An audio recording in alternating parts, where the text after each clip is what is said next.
The council chamber floated in the darkness of space, a massive ring station where representatives from across the galaxy gathered to discuss matters of peace and trade. Today, however, peace was the furthest thing from Ambassador Shiva's mind as she stood before the assembled delegates, her aquatic features pale with fear. "Please," she said, her voice trembling. "The scourge will reach our system in 30 days. My people have no weapons, no soldiers, no way to defend ourselves. We have only ever known peace." They were an old race, one that had abandoned violence thousands of years ago. Their world of endless oceans and floating cities had never known war. They built things of beauty, created art that moved souls, and lived in harmony with their planet. Now that peaceful existence faced annihilation. The scourge were coming. Everyone in the galaxy knew what that meant. The insectoid representative from Zarth clicked his mandibles. "We sympathize with your situation, Ambassador. However, our defense fleet is stretched thin. We cannot spare ships." "The Krill Collective has similar concerns," added another delegate, her crystalline body refracting the chamber's light. "The scourge may target us next. We must protect our own worlds first." One by one, the excuses came. Too far away, too expensive. Too risky. Not enough ships. Not enough time. The Vani were on their own, as so many others had been before them. The scourge had consumed 17 worlds in the past decade, and the galaxy had learned to look away. Shiva felt her heart sinking. She had expected this, but hope died hard. Her people would be extinct within weeks. Millions of years of evolution, thousands of years of civilization, all ending because they had chosen peace over preparation. "If there are no other offers of assistance," the council chairman began, "we shall move to the next. The Terran Federation offers aid." The chamber fell silent. All eyes turned to the human representative. A stern woman named Ambassador Chen. Humans were relatively new to the galactic stage, having achieved faster than light travel only 70 years ago. They were considered strange by most species, aggressive, unpredictable, and oddly emotional for a space-faring race. You would help us?" Shiva asked, barely daring to believe. Ambassador Chen stood, her dark eyes serious. "The Terran Federation does not abandon those who ask for help. We are dispatching assistance immediately. Expect our ships within 5 days." "How many ships?" asked the Zarth representative skeptically. "The Scourge fleet numbers over 200 vessels. What can you possibly—" "Enough ships?" Chen interrupted. "Ambassador Shiva, prepare your people. Humanity is coming." The transmission ended and the council erupted in whispers. The humans were mad. Everyone agreed. They would send a token force. Maybe help evacuate some civilians and leave. That was what any sensible species would do. The scourge could not be fought. They could only be survived. Shiva returned to Vani Prime with a heavy heart. She had secured help, yes. But what could the humans really do? They were a young species, barely established in galactic politics. She had seen their ships functional, but nothing impressive. Their military was small compared to the major powers. Still, it was more than nothing, more than anyone else had offered. 5 days later, the human ships arrived. Shiva stood in the orbital observation station, watching the designated coordinates with her military advisor, Commander Thelon. They expected perhaps a cruiser or two, maybe a frigate squadron. What emerged from faster than light travel made data pad slip from his hands. 3 ships appeared, but calling Them ships felt inadequate. The first was a carrier, easily 3 kilometers long, bristling with launch bays and point defense cannons. Its hull was scarred and patched, bearing the marks of dozens of battles. The name Indomitable ran along its side in harsh human letters. The second was even larger, a strange vessel that looked more like a flying factory than a warship. Massive construction arms folded against its hull, and its cargo bays could have swallowed a Volonese city whole. Prometheus Rising was its name. The third ship made Shiva's blood run cold. It was smaller than the others, but it radiated menace like a predator among prey. Every line of its design spoke of a single purpose: destruction. Weapon ports covered its surface, and its main cannon ran nearly the length of the ship. The Hammerfell had come to Vana's space. By the deep waters, Thalen whispered, "What are those?" Before Shiva could answer, a communication request came through. A human face appeared on the screen. A woman in her 40s with sharp features and eyes that had seen too much combat. "Ambassador Shiva, I'm Commander Elena Vasquez of the TFS Indomitable. Permission to dock. We need to discuss defensive strategies immediately." "Defensive strategies?" Shiva repeated, confused. "Commander, we appreciate the evacuation assistance, but evacuation?" Vasquez looked genuinely puzzled. "Ambassador, we're not here to evacuate. We're here to defend your world. Now. Are you going to let us dock, or do we need to set up a meeting in space? We have a lot of work to do and only 25 days to do it." 20 minutes later, Shiva and her advisors sat in the Indomitable's briefing room, staring at holographic displays of their entire planet. Human officers moved around them with purpose, each one focused and efficient. The room hummed with quiet intensity. Commander Vasquez stood at the display, her fingers manipulating the three-dimensional image of Vani Prime. "We've completed our initial scans. Your planet has 3 major continents and 17 significant population centers. Your orbital space is empty except for civilian stations. No defense platforms. No military installations, no weapon emplacements. We are a peaceful people," Shiva said softly. "We have no need for such things." "You do now," Vasquez replied not unkindly. "The Scourge don't care about peace. They care about biomass. Every living thing on your world is food to them." She zoomed in on the largest continent. "Well, start here. Chief Engineer Webb is already preparing construction teams. We'll have the first orbital defense platforms operational within 48 hours. 48 hours? Thelm said, shocked. "That's impossible. Such construction would take months, even years." A massive man in a grease-stained uniform stepped forward. His name tag read Webb. "Respectfully, Commander Thalen, you've never seen human engineers work against a deadline. We built the Mars colonies in 8 months. We constructed the Titan shipyards in 3 years. When humans need something done fast, we make it happen." "But the resources," Shiva began, "the Prometheus Rising is a mobile construction platform."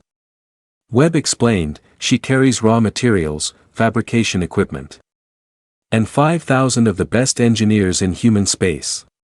We also have mining drones that can extract what we need from your asteroid belt. Resources aren't the problem. Time is." Vasquez pulled up another display. "We're also going to need to fortify your population centers. The Scourge will make landfall. They always do. We need bunkers, evacuation routes, and defensive positions. Your people will need to relocate to hardened shelters. Our people have never experienced war," Shiva said, feeling helpless. "They don't know how to fight, how to hide, how to then we teach them. Vasquez said firmly. Ambassador, I know this is overwhelming. Your people have lived in peace for generations. That's beautiful. That's what we're fighting for. So, you can keep that peace. But right now, we need you to trust us. Can you do that?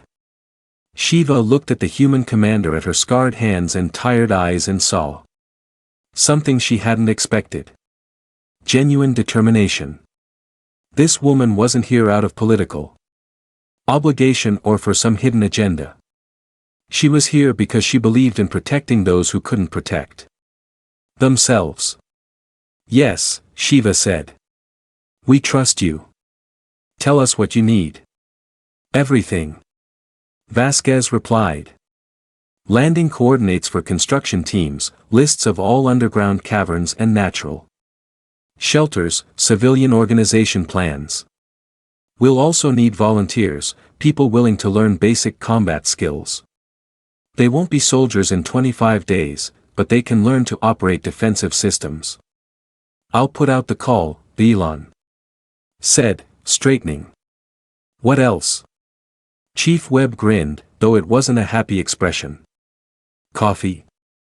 Lots of coffee. And tell your people not to panic when they see our work. Human construction methods can be loud. That turned out to be the understatement of the century. Within 6 hours, human shuttles filled Vana skies. Construction crews descended on designated sites with equipment that looked like it belonged in a war zone, not a building project. Massive drills carved into the earth. Mining machines extracted ore at impossible speeds, and fabrication units worked around the clock. The Vani people watched in awe and terror as the humans transformed their world.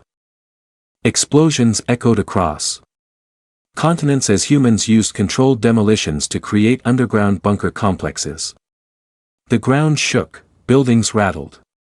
Children cried in fear, but the humans kept working. Shiva visited one construction site 3 days after the humans arrived.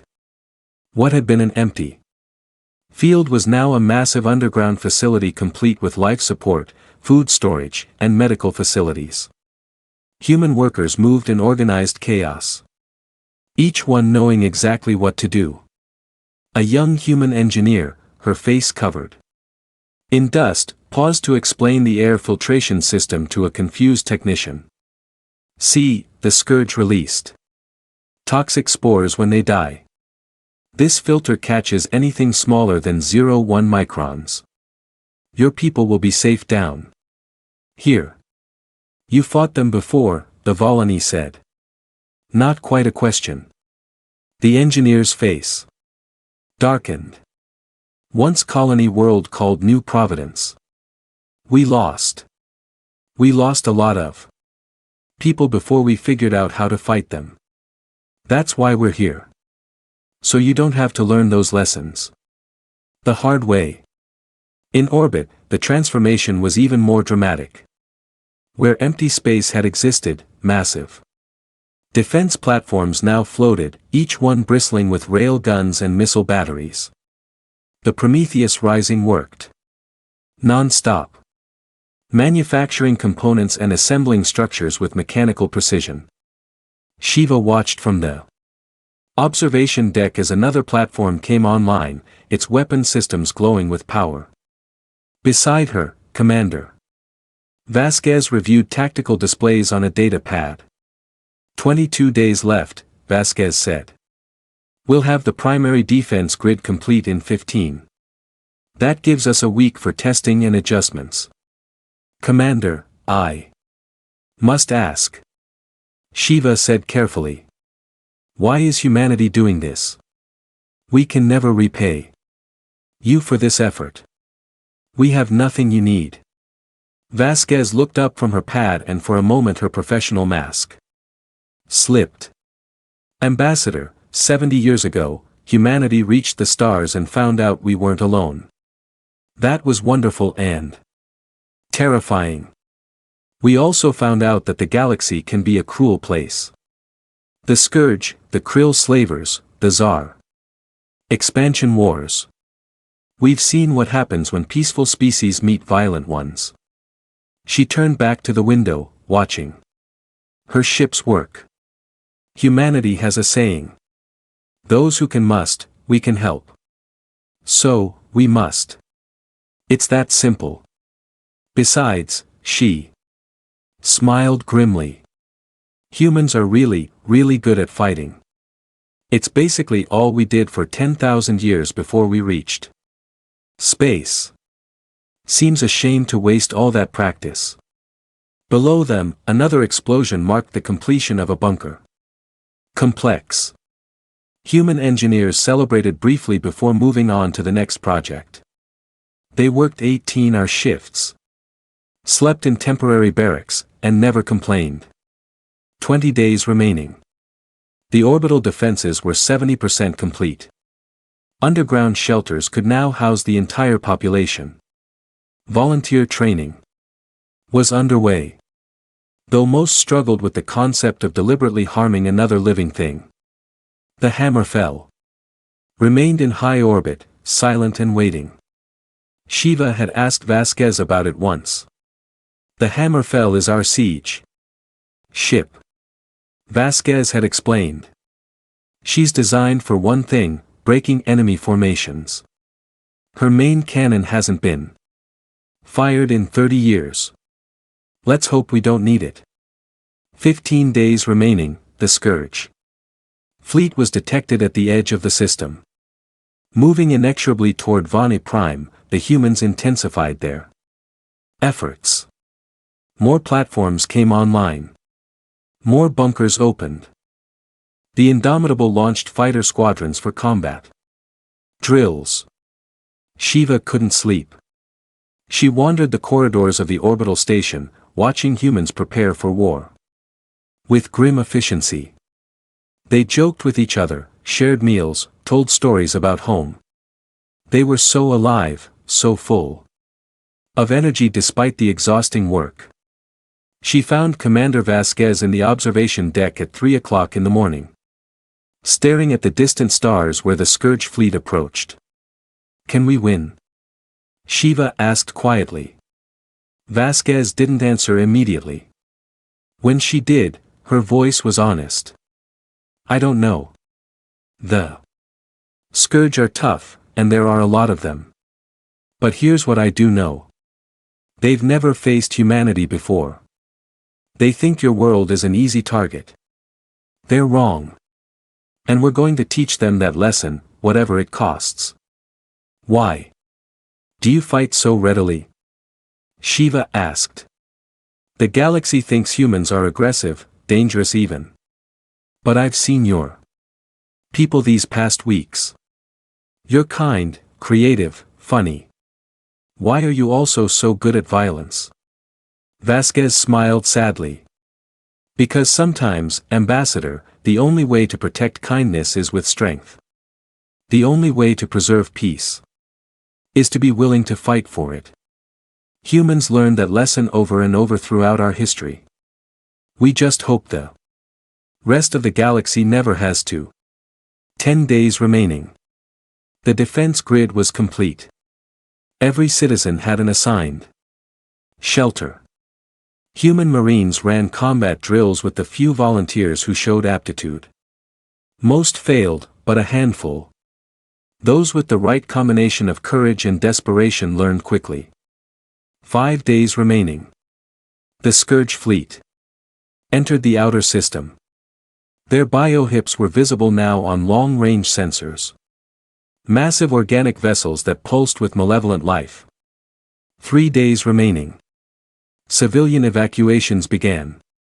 Fawny citizens filed into the underground shelters, terrified but trusting the humans who had worked so hard to protect them. 1 day remaining, the human fleet moved into defensive positions. The Indomitable sat at the center, its fighter bays ready. The Prometheus Rising withdrew to high orbit, its construction arms now carrying emergency repair equipment. The Hammerfell powered up its weapons for the first time since arriving. Commander Vasquez stood on the bridge of the Indomitable, surrounded by her crew. Shiva watched from a secondary station, her hands trembling. All stations, report status, Vasquez ordered. Orbital defense grid at 100%. All batteries loaded and targeted. Fighter squadrons ready for launch. Pilots are eager, Commander. Marine battalions are at defensive positions. Sir, they say they're ready to show these bugs what humanity thinks of them. Vasquez allowed herself a small smile. All right, people. The Scourge think this is going to be easy. They think are helpless prey. Let's show them what happens when humanity decides to answer a call for help. She looked directly at Shiva. Ambassador, get to the shelter. This is going to get loud. I'm staying. Shiva said firmly. These are my people. If they face death, I face it with them. Vasquez nodded with respect. Suit yourself. Welcome to a human war, Ambassador. It's not pretty, but we're damn good at it. The Scourge fleet entered orbital space. 200 bio ships strong. Each one oozing with organic weapons and carrying thousands of ground troops. They had done this countless times before. This would be no different. They were about to learn how wrong they were. Chief Engineer Webb stood in the Prometheus Rising's command center, watching the sensors. He opened a channel to Vasquez, Commander therein. Range of the defense grid. Fire at will, Chief. Webb allowed himself a savage grin with pleasure. Orbital batteries light them up. The space around Volani Prime erupted in fire as humanity's answer roared across the void. The first rail gun round crossed the distance between the orbital platform and the Scourge fleet in less than 2 seconds. It struck a bio ship amidships, punching through the organic armor like paper. The ship convulsed, ichor bleeding into space and then exploded from within as the kinetic energy tore it apart. Then the rest of the defense grid opened fire. The void between Prime and the Scourge fleet became a storm of metal and energy. Hundreds of rail gun rounds streaked across space, each one moving at a significant fraction of light speed. The Scourge bio ships, expecting minimal resistance, had maintained a tight formation. It was a fatal mistake. The first salvo destroyed 37 ships outright. Another dozen were crippled. Their organic hulls ruptured and bleeding. Atmosphere. The Scourge fleet, which had consumed 17 worlds without serious opposition, suddenly found itself bleeding. On the bridge of the Indomitable, Commander Vasquez watched the tactical display with cold satisfaction. Second salvo target the capital ships. The defense platforms adjusted their aim. The larger Scourge vessels, each one capable of carrying hundreds of thousands of ground troops, found themselves under concentrated fire. Their thick armor held for a few seconds, then failed under the relentless bombardment. Direct hit on Target Alpha 7. She's breaking apart. Target Alpha 12 is venting atmosphere. Weapons offline. Target Alpha 4 is attempting to regenerate hull damage. Recommend sustained fire. Granted, burn it down. Ambassador Shiva stood behind Vasquez. Her aquatic features pale with shock. They had no concept of warfare on this scale. She had seen the orbital platforms being built, had watched the humans work for weeks, but nothing had prepared her for this display of coordinated destruction. They're dying, she whispered. So many are dying. Vasquez didn't look away from her displays. They came here to eat. Your people, Ambassador. Every one of those ships carries enough troops to strip a continent of life. I won't apologize for defending your world. The Scourge fleet began to scatter, abandoning their tight formation. It was the tactically sound response, but it had come too late. The human defense grid had been designed by people who had studied every Scourge attack for the past decade, learning from the 17 worlds. That had fallen. The firing patterns adjusted automatically, tracking the dispersing biohips with machine precision. They're launching fighter analogs, one of the bridge officers reported. Thousands of them small, fast biological constructs. Launch our fighters, Vasquez ordered. All squadrons, weapons free. Show them how humans fly. The Indomitables launch bays opened and fighters poured into space. Human pilots, strapped into machines that responded to their thoughts through neural interfaces, met the Scourge swarm with aggressive precision. The contrast was stark. The Scourge fighters moved in instinctive patterns controlled by hive minds, while the human pilots moved with individual creativity and tactical coordination.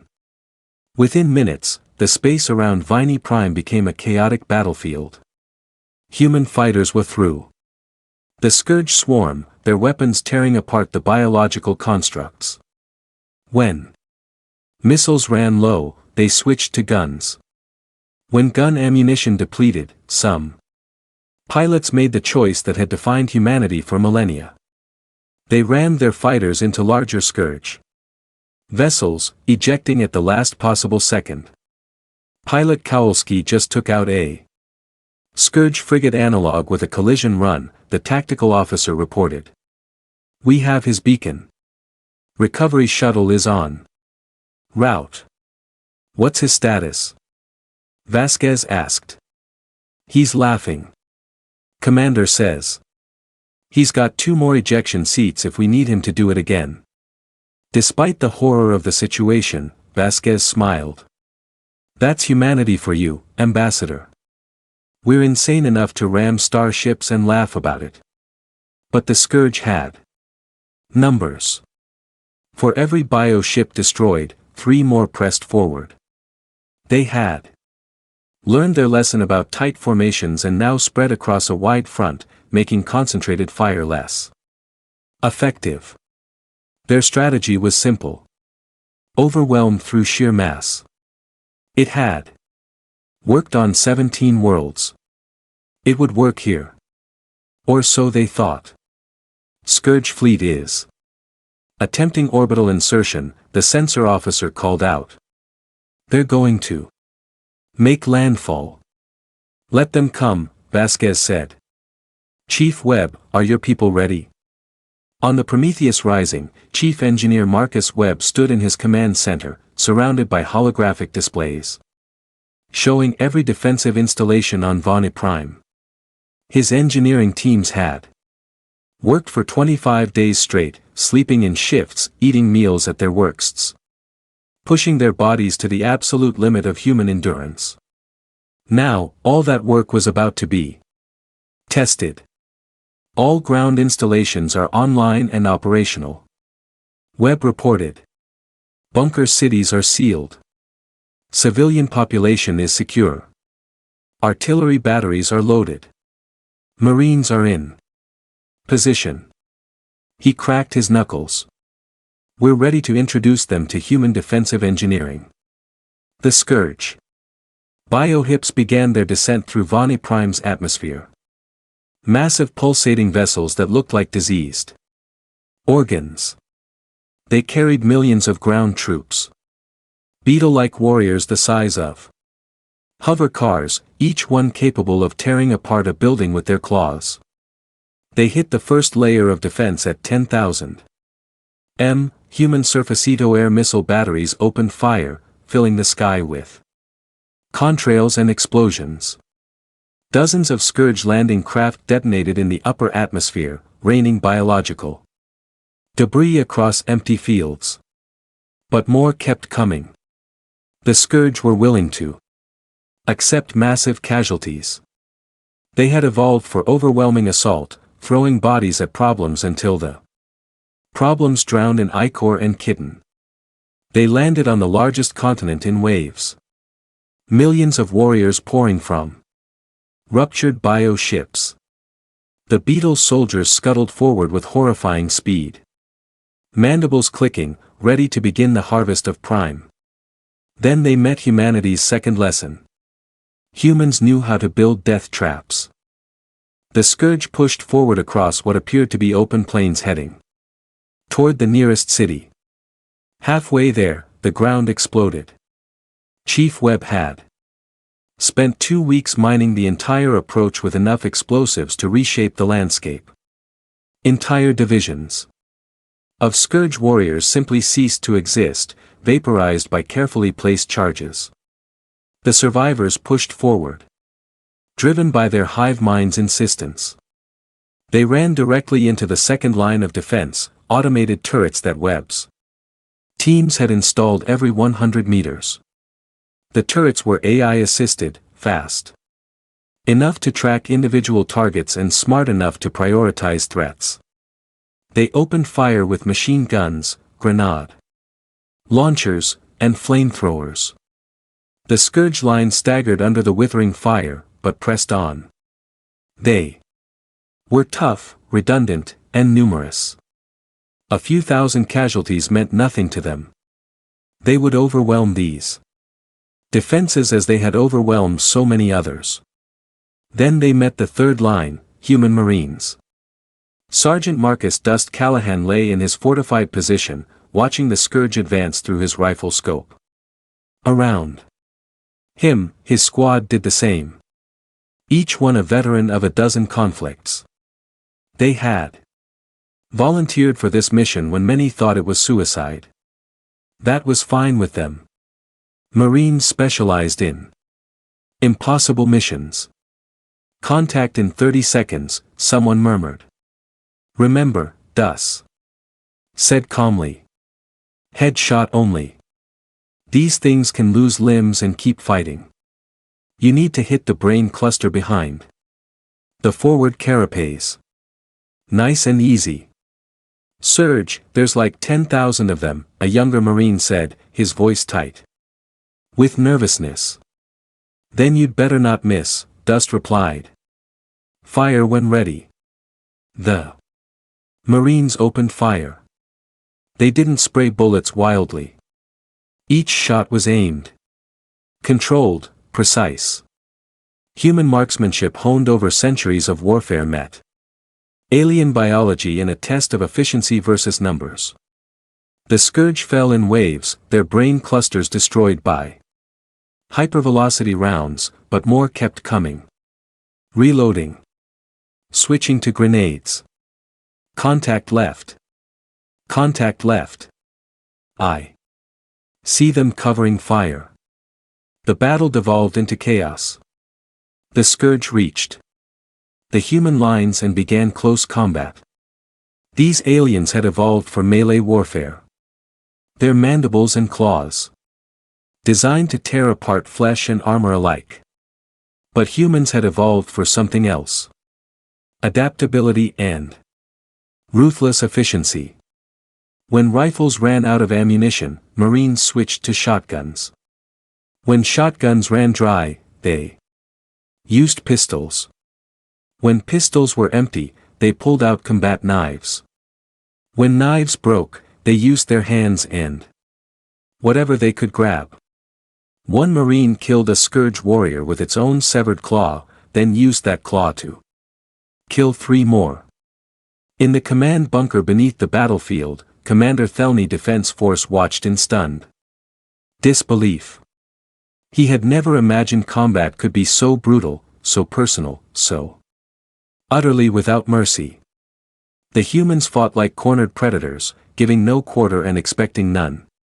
They're insane, he whispered. They're magnificent, Shiva corrected, standing beside him. She had refused to stay in orbit once the ground battle began, insisting on being with her people. Now she watched as humans died to protect a Species they had known for less than a month. They're fighting for us, for people they barely know. Scourge are breaking through on the northern approach, a tactical officer reported. They're heading for Shelter Complex 7. 3,000 civilians inside. Dispatch reinforcements, the Elon ordered, though he knew they had none to send. Every human soldier was already engaged. They were outnumbered 50 to 1. Negative, came a voice over the comms. It was Dust. Northern approach is my sector. We'll handle it. Sergeant, you have 14 Marines. The enemy forces over 500 Scourge warriors. You need to fall back.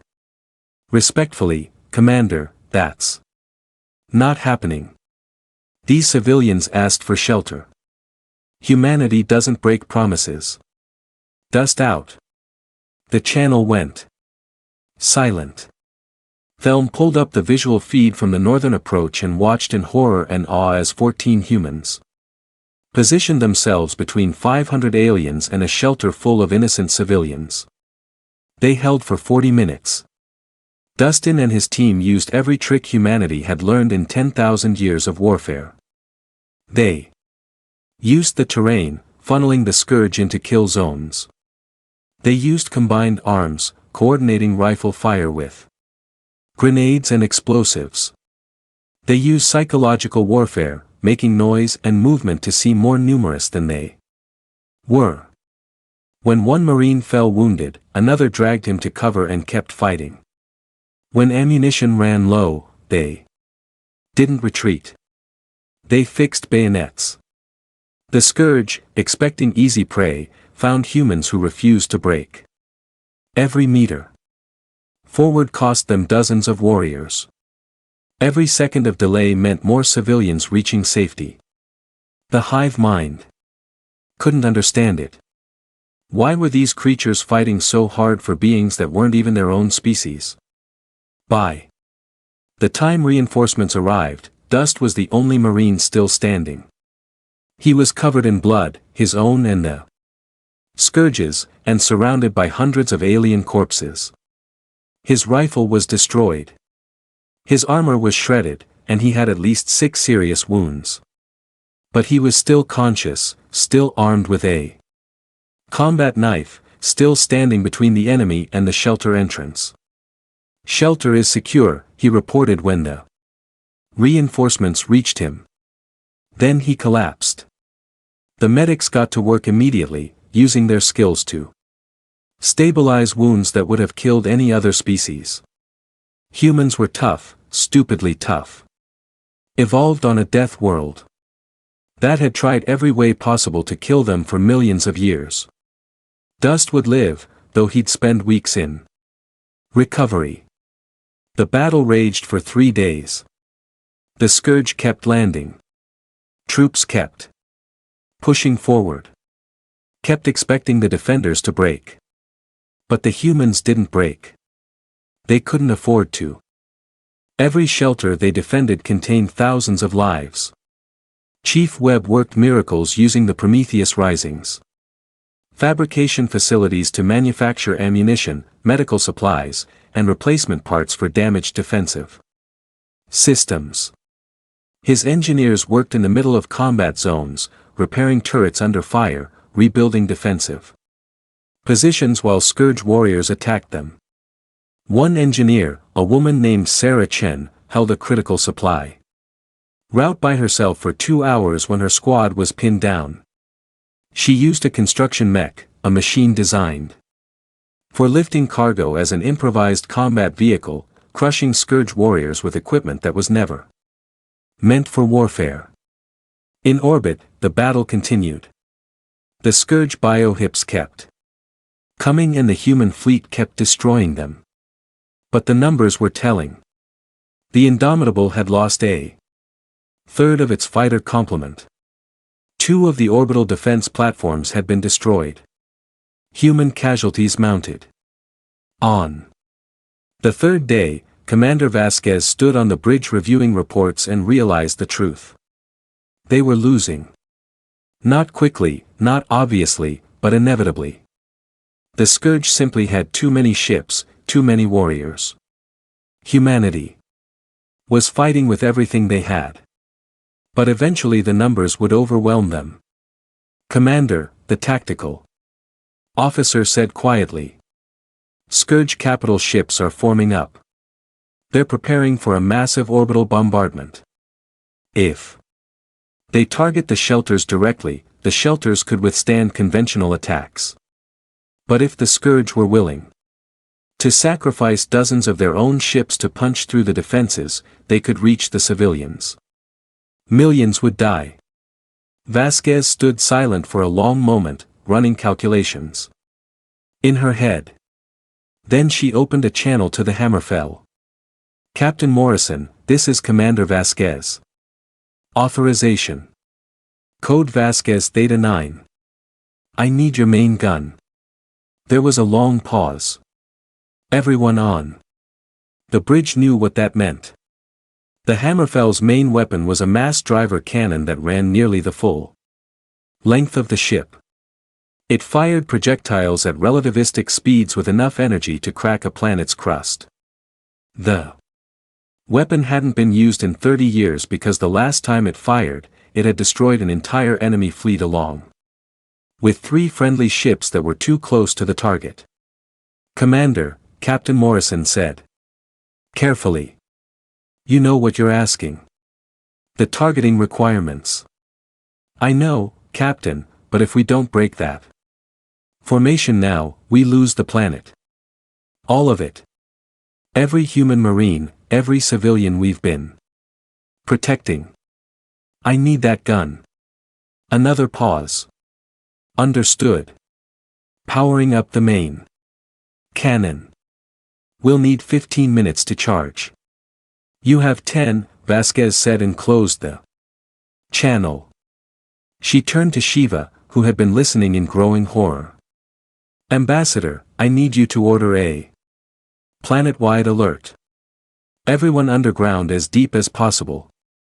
What I'm about to do is going to light up your sky." "What are you doing?"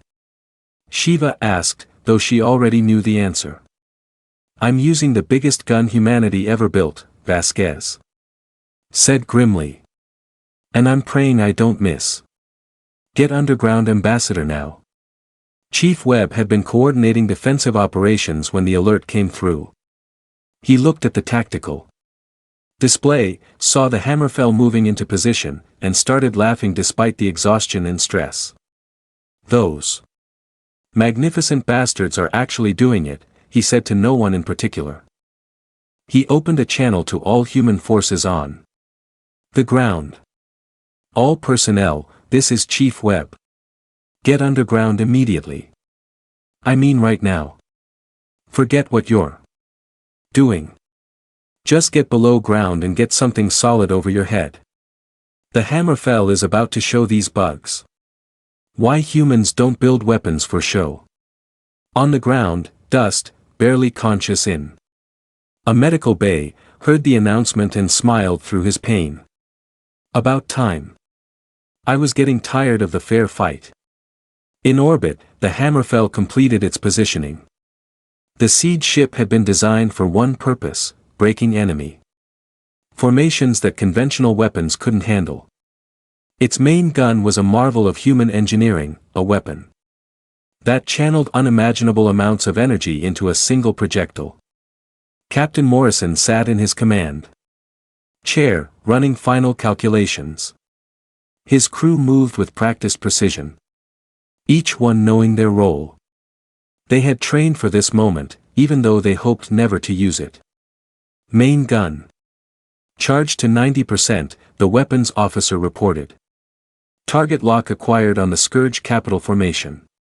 95%. 100%. Ready to fire, Captain." Morrison took a deep breath. "All human ships. Clear the firing lane. Polani forces, get your people underground. This is going to be loud." He opened a fleet-wide channel for humanity and for those who asked us for shelter. "Fire." The Hammerfell fired its main gun, and the universe answered with thunder. The projectile left the Hammerfell, traveling at 12% the speed of light. It crossed the distance to the Scourge capital formation in less than 3 seconds.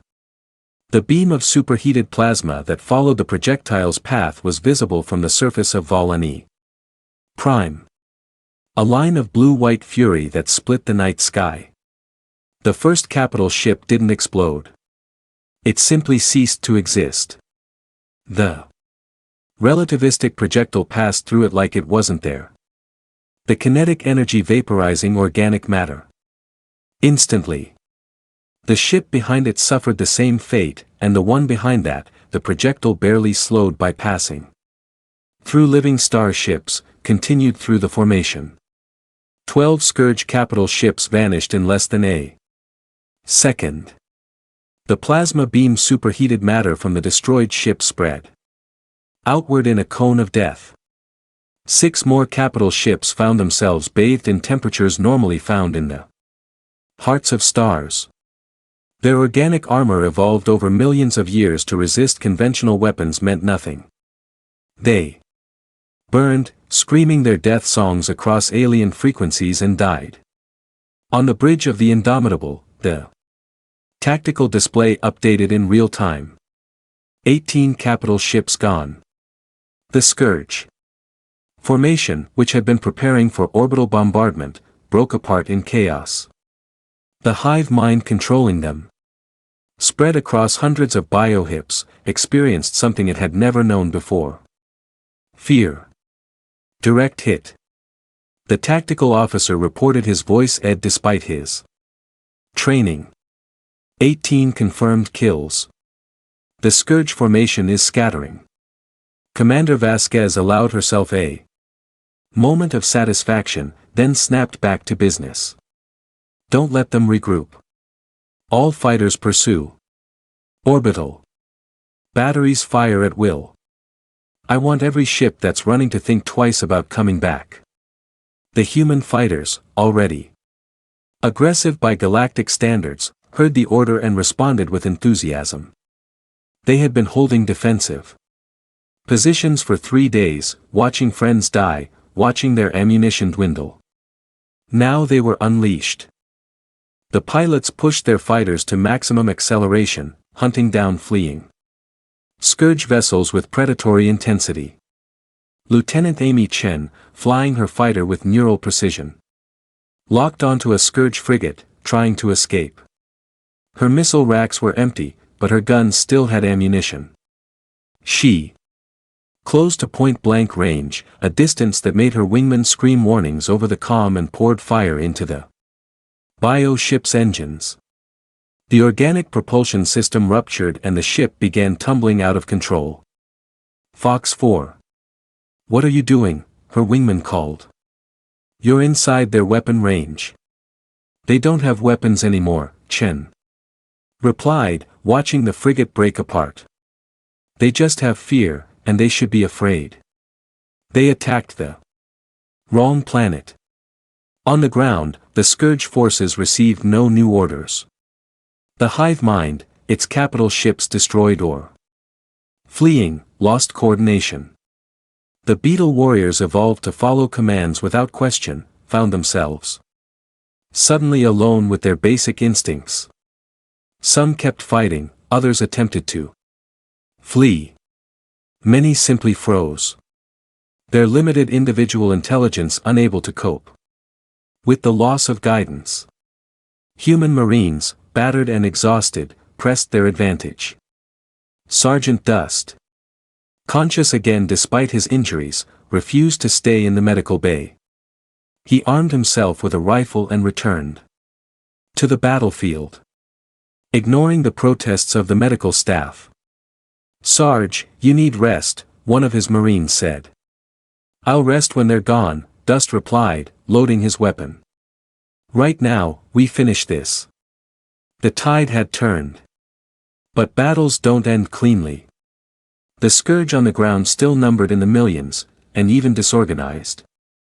They were dangerous. Human forces began systematic clearing operations. Moving through contested areas with methodical precision, Chief Webb's defensive installations, battered, but functional, provided fire support. One scourge concentration held out near Shelter Complex 12. Cut off from the hive mind, they had reverted to their most basic instinct, consume. They tore into the ground trying to dig toward the shelter, trying to reach the Vanis civilians hiding beneath. A team of human combat engineers reached the site first. Led by Sergeant Maria Santos, they found the scourge literally eating through the earth, their powerful mandibles grinding through rock and soil. The shelter's outer wall would be breached within hours. Can't use explosives, Santos muttered, reviewing the situation. Too close to the shelter. Heavy weapons might damage the structure. She grinned. Without humor. Looks like we do this the old-fashioned way. Everyone grab a flamethrower. We're going bug hunting. Her team descended into the tunnels the scourge had created, fighting in absolute darkness against enemies evolved for subterranean warfare. The humans used thermal imaging coordinated tactics and sheer stubborn courage. They cleared tunnel after tunnel, incinerating scourge warriors in close combat that tested the limits of human nerve. Santos personally held a critical junction for 30 minutes while her team evacuated wounded. She stood in a tunnel barely tall enough to crouch in, using a flamethrower to create a wall of fire between the scourge and her people. When her fuel ran out, she switched to a shotgun. When the shotgun was empty, she used demolition charges, collapsing the tunnel on herself and the advancing scourge. Her team dug her out 3 hours later, alive and furious that they had taken so long in orbit. The battle continued, but the outcome was no longer in doubt. The scourge fleet, shattered and demoralized, attempted to withdraw. Commander Vasquez faced a decision. She could let them go, save ammunition and lives, declare victory, or she could ensure they never threatened another world. She thought of 17 planets consumed. She thought of millions of beings who had died because the scourge went unchallenged. She thought of Ambassador Shiva's face when she had begged for help from a galaxy that turned away. All ships, she ordered, her voice cold as void. No survivors. We end this here, Commander, her XO said quietly. That's. They're fleeing. The rules of engagement. The rules of engagement are written by people who never faced the scourge. Vasquez interrupted. These things don't surrender. They don't negotiate. They consume. If we let them escape, they'll return with more ships and attack another world. How many civilians have to die before the galaxy learns this lesson? She looked at her XO directly. I'll take full responsibility, but we're ending this threat permanently. The Indomitable led the pursuit, its fighters and remaining weapons hunting down fleeing scourge vessels. The Hammer fell, its main gun depleted, used conventional weapons. Even the Prometheus Rising, a construction ship, deployed its limited defenses. The message was clear. Humanity was done playing defense. The Scourge Queen Mind distributed across the surviving biohips made a calculation. In 10,000 years of existence across hundreds of worlds, the Scourge had never retreated. They had never needed to. They overwhelmed resistance through numbers and consumed everything in their path. It was their nature, their purpose, their evolutionary destiny. But evolution required survival, and survival required learning. The Queen Mind issued an unprecedented command. Full retreat. Jump to faster than light travel. Abandon this system. Flee to dark space where the humans couldn't follow. The cost was enormous. Abandoning ground forces meant losing millions of warriors.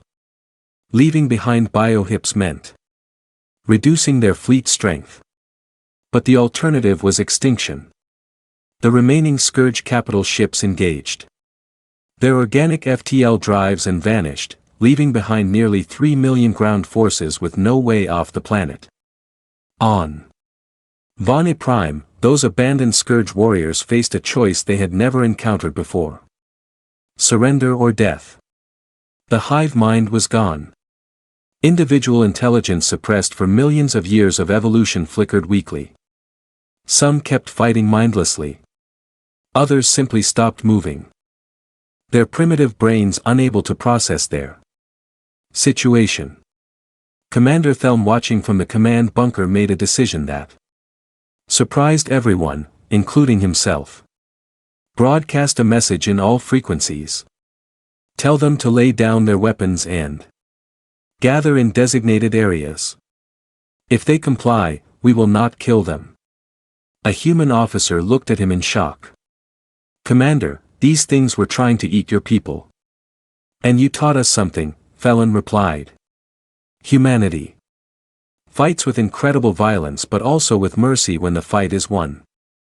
If we kill helpless enemies, we become the monsters. He looked at Shiva, who nodded agreement. We are Vani. We choose peace. When peace is possible. It was a controversial decision. Many Scourge warriors couldn't understand surrender and had to be eliminated. But thousands did gather in the designated areas. Their weapons dropped, their threat neutralized. For the first time in their species' history, Scourge warriors experienced captivity. The battle for Vani Prime was over. The humans had won, but victory was measured in scars. The casualty reports came in over the following days. 40% of human fighters destroyed or damaged beyond repair. 2,300 Marines dead, another 4,000 wounded.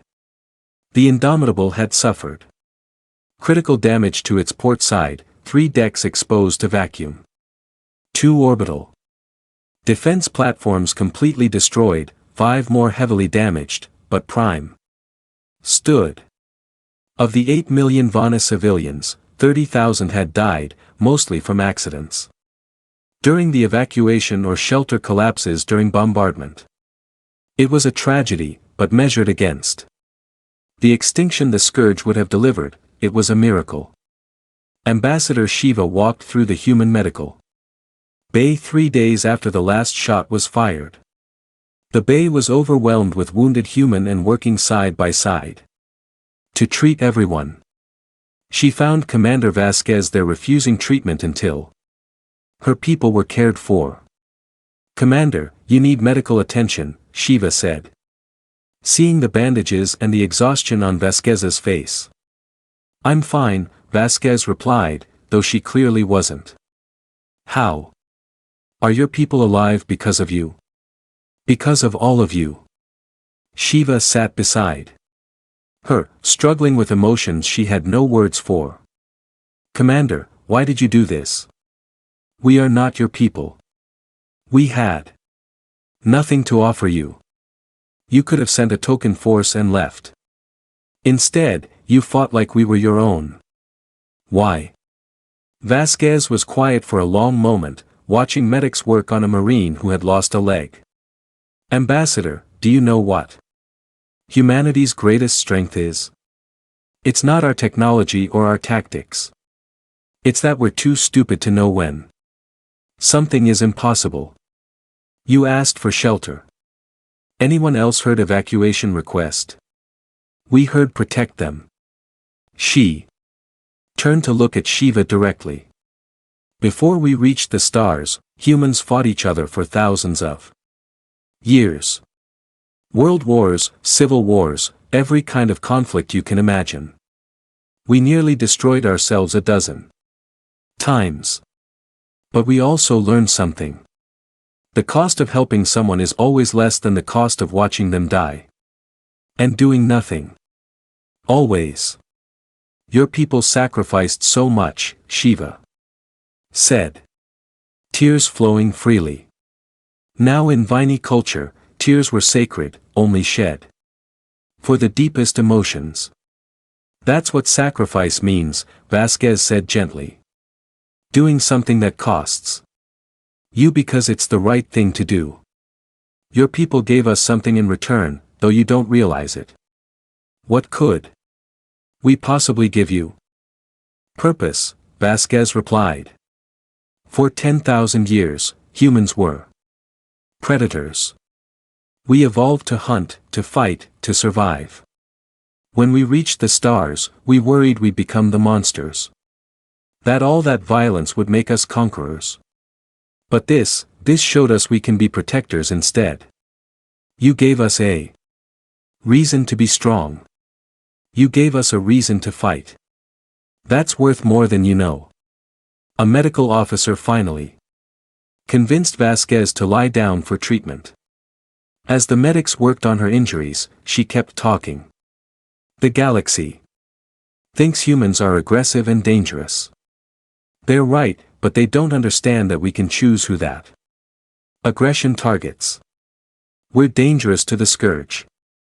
We're dangerous to anyone who threatens innocent beings, but we're the best friends you could ask for. Shiva stayed with her until the medical treatment was complete.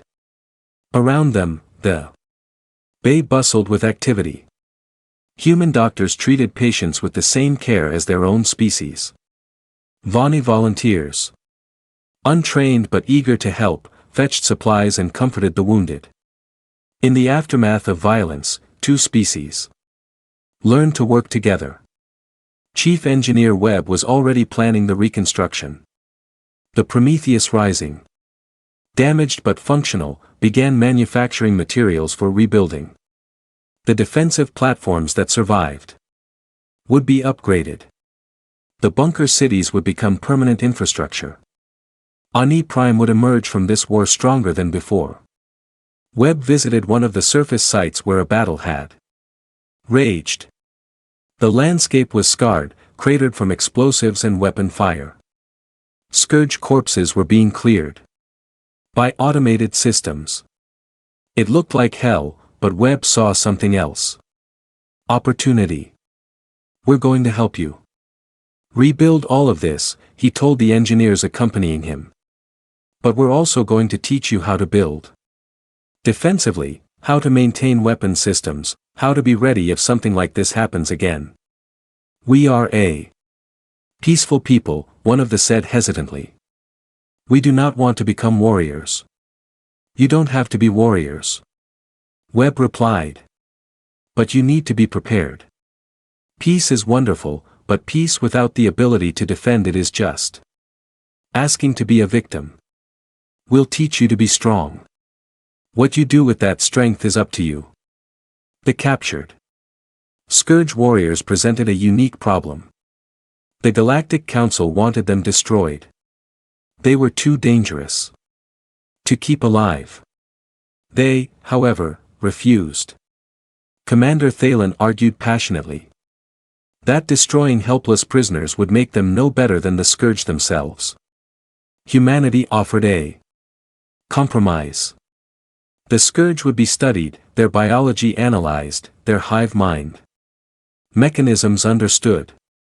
If they could be rehabilitated, separated from the hive permanently, they might become individuals.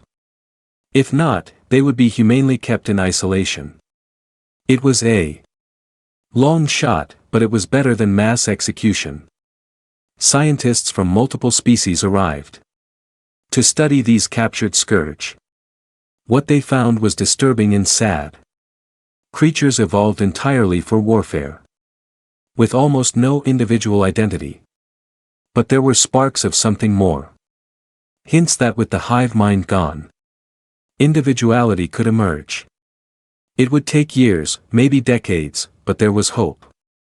1 week after the battle ended, the Indomitable prepared to depart. The ship was barely flight-worthy, held together by emergency patches and Chief Webb's engineering miracles. But Commander Vasquez insisted on leaving. Fani Prime needed to begin healing, and the human presence was a reminder of trauma. Ambassador Shiva stood in the orbital station's docking bay, watching the human crew prepare for departure. She had prepared a speech, something eloquent and worthy of the sacrifice these beings had made. When the moment came, all her prepared words evaporated. "Thank you," she said simply. "Thank you for everything," Vasquez smiled, tired but genuine. "You're welcome, Ambassador. Take care of your people, and remember what you learned. Peace is precious, but defending it isn't weakness, it's responsibility. Will we see you again?" Shiva asked. "Maybe," Vasquez said. "The galaxy is a big place, and humanity is still exploring. But if you ever need help again, really need it, send word. We'll come." That's what friends do. The Indomitable departed, followed by the Prometheus Rising and the Hammer fell. They left behind a transformed world. Philani Prime had defense platforms, trained defensive forces, and the knowledge that they weren't alone in the galaxy. They also left behind something intangible but precious. Hope. In the command bunker that would become Vani Prime's military headquarters, Commander Thalen stood before a memorial wall. Names were being engraved. Every human who had died defending their world. It would take weeks to complete. Next to the human names would be names. Their own people who had fallen. "We will remember," Thalen said quietly. "We will tell our children and they will tell theirs. We will remember the day humanity answered our call for shelter and sent us commanders to lead, builders to fortify, and bombers to defend. We will remember that we are not alone." The Scourge fleet, what remained of it, fled into dark space and never returned to that sector of the galaxy. They had learned that some prey fought back, and some prey had friends who were very, very good at violence. The Galactic Council held emergency sessions for weeks after the Battle of Vani Prime. They debated human tactics, questioned human aggression, worried about human military capability. Some proposed sanctions, others suggested restrictions on human fleet movements. Ambassador Chen listened to it all with barely concealed contempt. When the debate finally died down, she stood to address the council. "For weeks, you've debated humanity's actions. You've questioned our methods, our morals, our right to intervene. I have one question for you. Where were you?" She looked around the chamber. Ambassador Shiva stood where I'm standing now and begged for help. 17 worlds had already fallen. Millions were already dead. And you did nothing. You offered sympathy, offered evacuation options, offered words. Humanity offered ships, soldiers, and blood.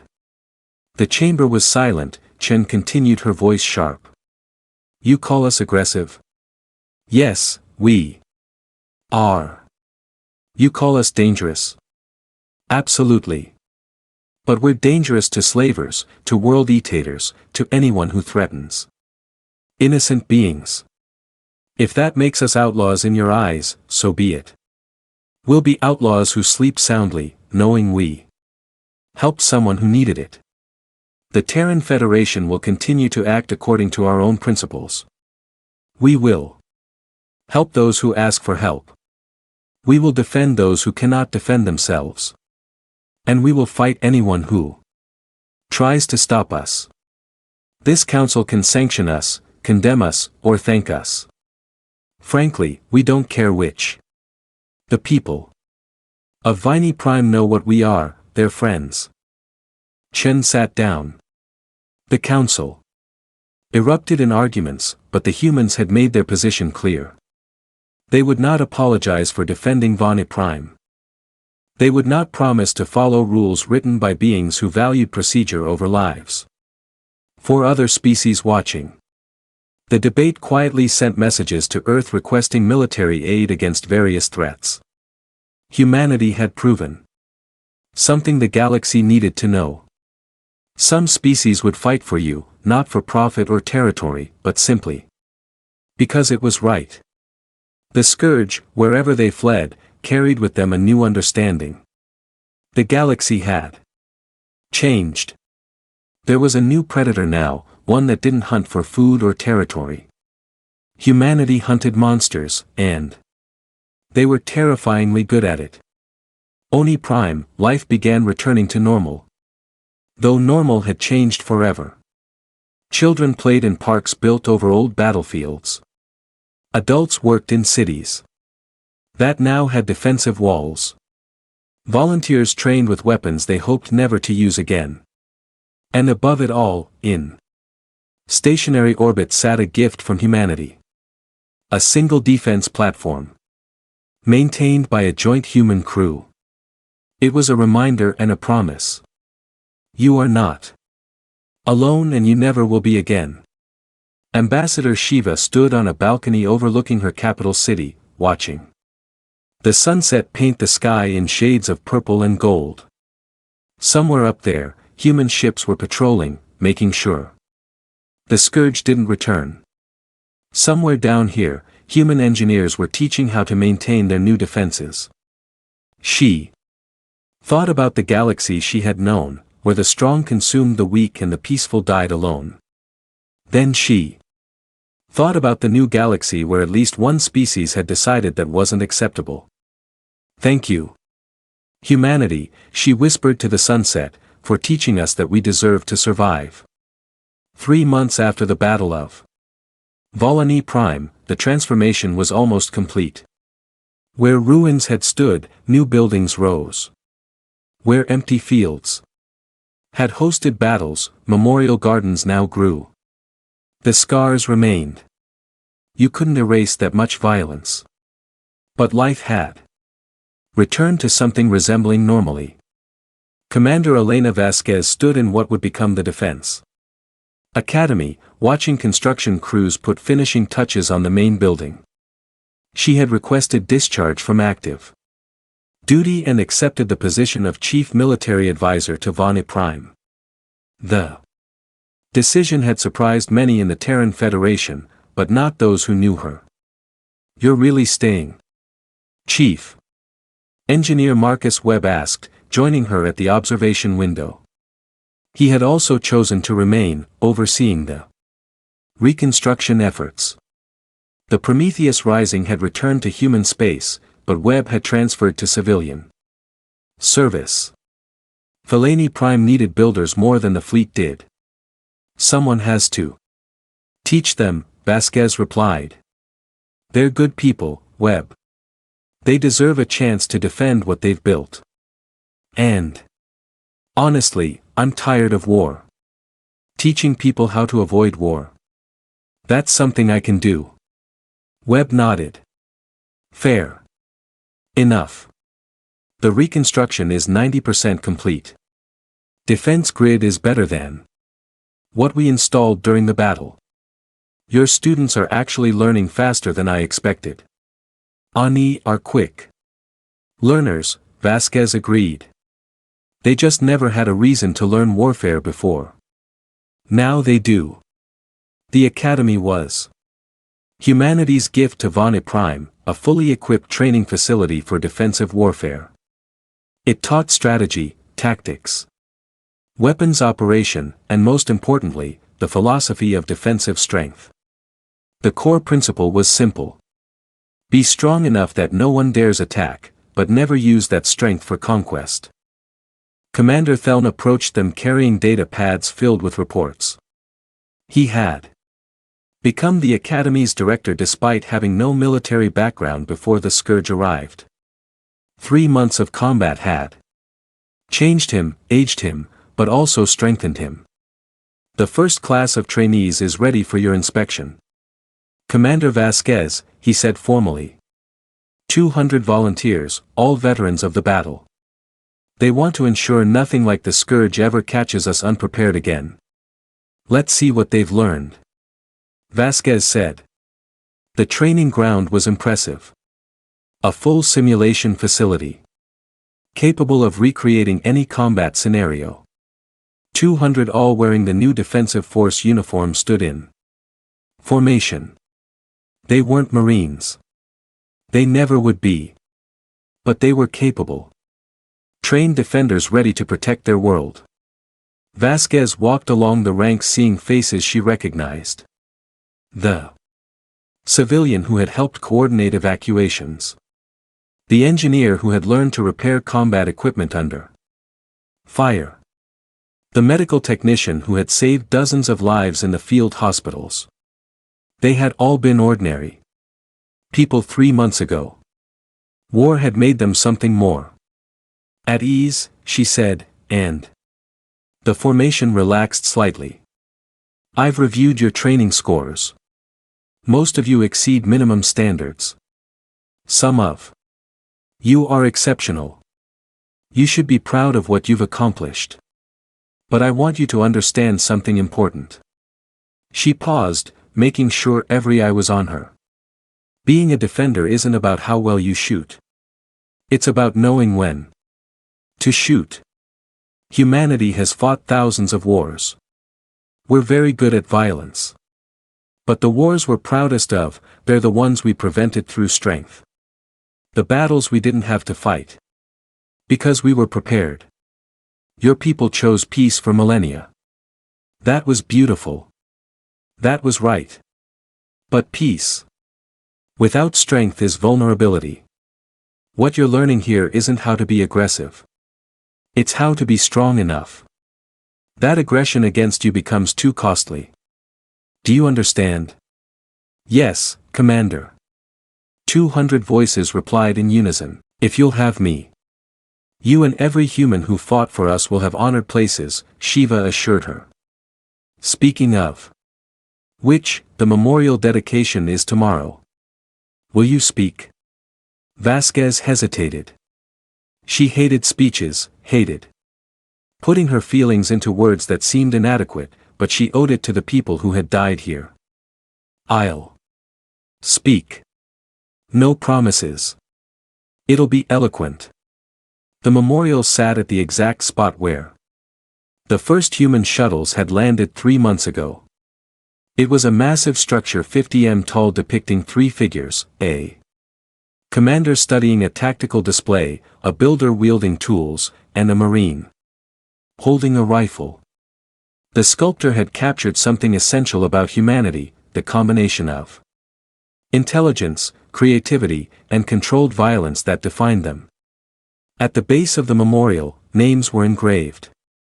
2,300 human names, 30,000 Vani names, every person who had died during the battle, immortalized in stone that would last millennia.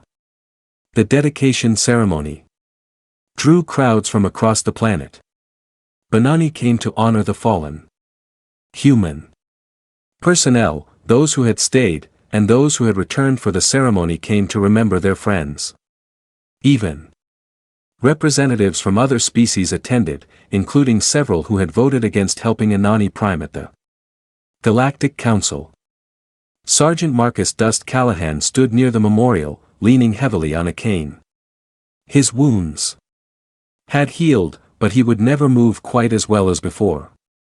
He didn't care. He had done his job, protected civilians who needed protection. The medals on his chest awarded by both Volani and human governments meant less than the children's drawings he had received from the shelter he had defended. Those he had framed and kept. Sergeant Callahan. A soft voice said. He turned to find a young Vani woman holding a small child. I wanted to thank you. We were in Shelter Complex 7. You saved us. Dust felt uncomfortable with gratitude. He had just been doing his job. Ma'am, I was just you stood between death and my daughter, the woman interrupted gently. For 40 minutes, you held them back while we escaped deeper into the shelter. I watched on the security feeds. You and your squad refused to retreat. 3 of your soldiers died protecting us. She touched his arm lightly. Words are inadequate, but thank you for everything. The child, barely 4 years old, held up a drawing. It showed a figure with a rifle standing in front of smaller figures. The proportions were wrong, the colors chaotic, but the message was clear. You're the hero, the child said. Seriously. Mama says you're why we're alive. Dust took the drawing with trembling hands. He had killed hundreds. During that battle, maybe thousands. But this, protecting one child, this was what mattered. I'm glad you're safe, he managed to say. That's why we were here. Chief Webb found him later still staring at the drawing. You okay, Dust? Yeah. Dust said quietly. Just thinking. We lost good people here, Chief. Jenny. Marcus, Rodriguez, all of them. Sometimes I wonder if it was worth it. Webb looked at the crowds of Vani families, at the children playing near the memorial, at the life that filled this space. 8 million people, Dust. That's how many we saved. Was it worth 3,000 human lives? That's not my calculation to make, but I know Jenny. I know what she would say. She'd say, yeah, it was worth it. She'd say she joined the Marines to protect people. And that's exactly what she did. She was 19, Dust said, his voice rough with emotion. She was a Marine, Webb corrected gently. And she died doing what Marines do. Standing between civilians and death. We honor her by remembering that, by making sure her sacrifice meant something. Look around, Dust. It meant something. The ceremony began. Commander Thalen spoke first, his words carrying the weight of someone who had seen war and understood its cost. He thanked the humans, honored the fallen, and made a promise. Banani Prime would never forget. Then Vasquez stepped to the podium. She had prepared notes, but left them behind. What she had to say came from somewhere deeper than prepared remarks. I'm not good at speeches, she began. I'm a soldier. I'm better at actions than words, but I'm going to try. Because the people whose names are on this memorial deserve words, even if they're clumsy ones. She looked at the crowd, seeing humans and standing together. 3 months ago, Ambassador Shiva asked the galaxy for help. Most species said no. They had reasons, good reasons. But they said no. Humanity said yes. Why? Because we're aggressive? Because we're warlike? Because we wanted something from Prime? Vasquez shook her head. We said yes because someone asked for help and we could help. It's that simple and that complicated. Humans have a long history of conflict. We fought each other over everything imaginable. But we've also learned something through all that fighting. The cost of standing by is always higher than the cost of standing up. The people whose names are behind me understood that. They weren't drafted. They weren't forced. They volunteered to defend a species they had never met on a world they had never seen against an enemy that gave no mercy. They did it because it was right. Because someone needed help. Because that's what humans do when given a choice between action and inaction. She paused, emotion threatening to break through her professional composure. Some people call us aggressive. They're right. We are aggressive against injustice, against cruelty, against anything that threatens innocent beings. If that makes us dangerous, then we'll be dangerous.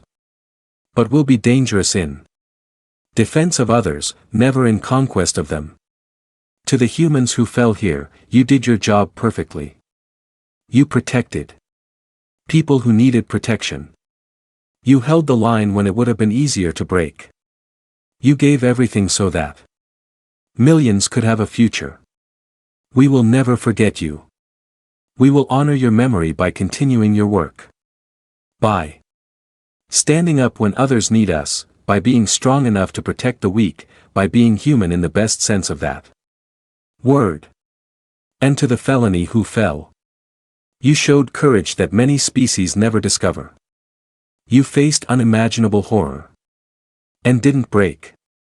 You learned warfare in weeks and fought beside us as equals.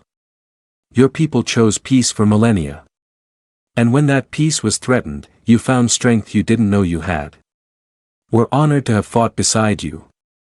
Vasquez stepped back from the podium, her eyes glistening. The crowd was silent for a moment, then erupted in applause that echoed across the memorial grounds. Later, as the sun set and the crowds dispersed, small groups gathered around the memorial. Humans told stories about fallen friends. Bonnie shared memories of those they had lost. The two species, so different in their histories and natures, found common ground in shared grief and shared survival. Ambassador Chen arrived from Earth for the ceremony, bringing with her news from the Galactic Council.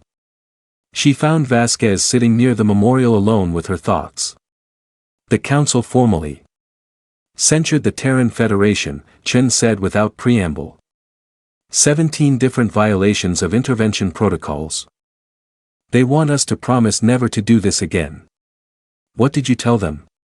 Vasquez asked. I told them to shove their protocols where their sun doesn't shine, Jen replied with satisfaction.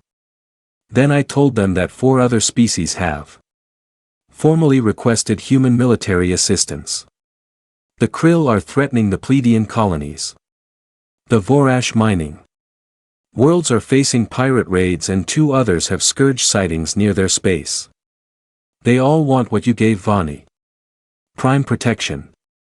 And Vasquez prompted and the Terran Federation is sending ships, Chen said. The council is furious, but they can't do anything about it. We're not breaking laws. We're responding to requests for help. What are they going to do? Sanction us for not letting people die?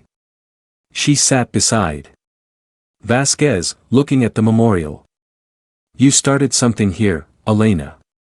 You showed the galaxy that humans won't stand by when we can help. That's going to have consequences. Good consequences or bad?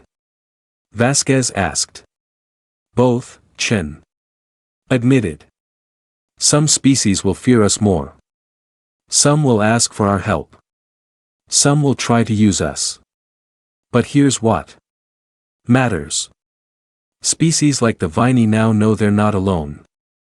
The Scourge know they're not invincible.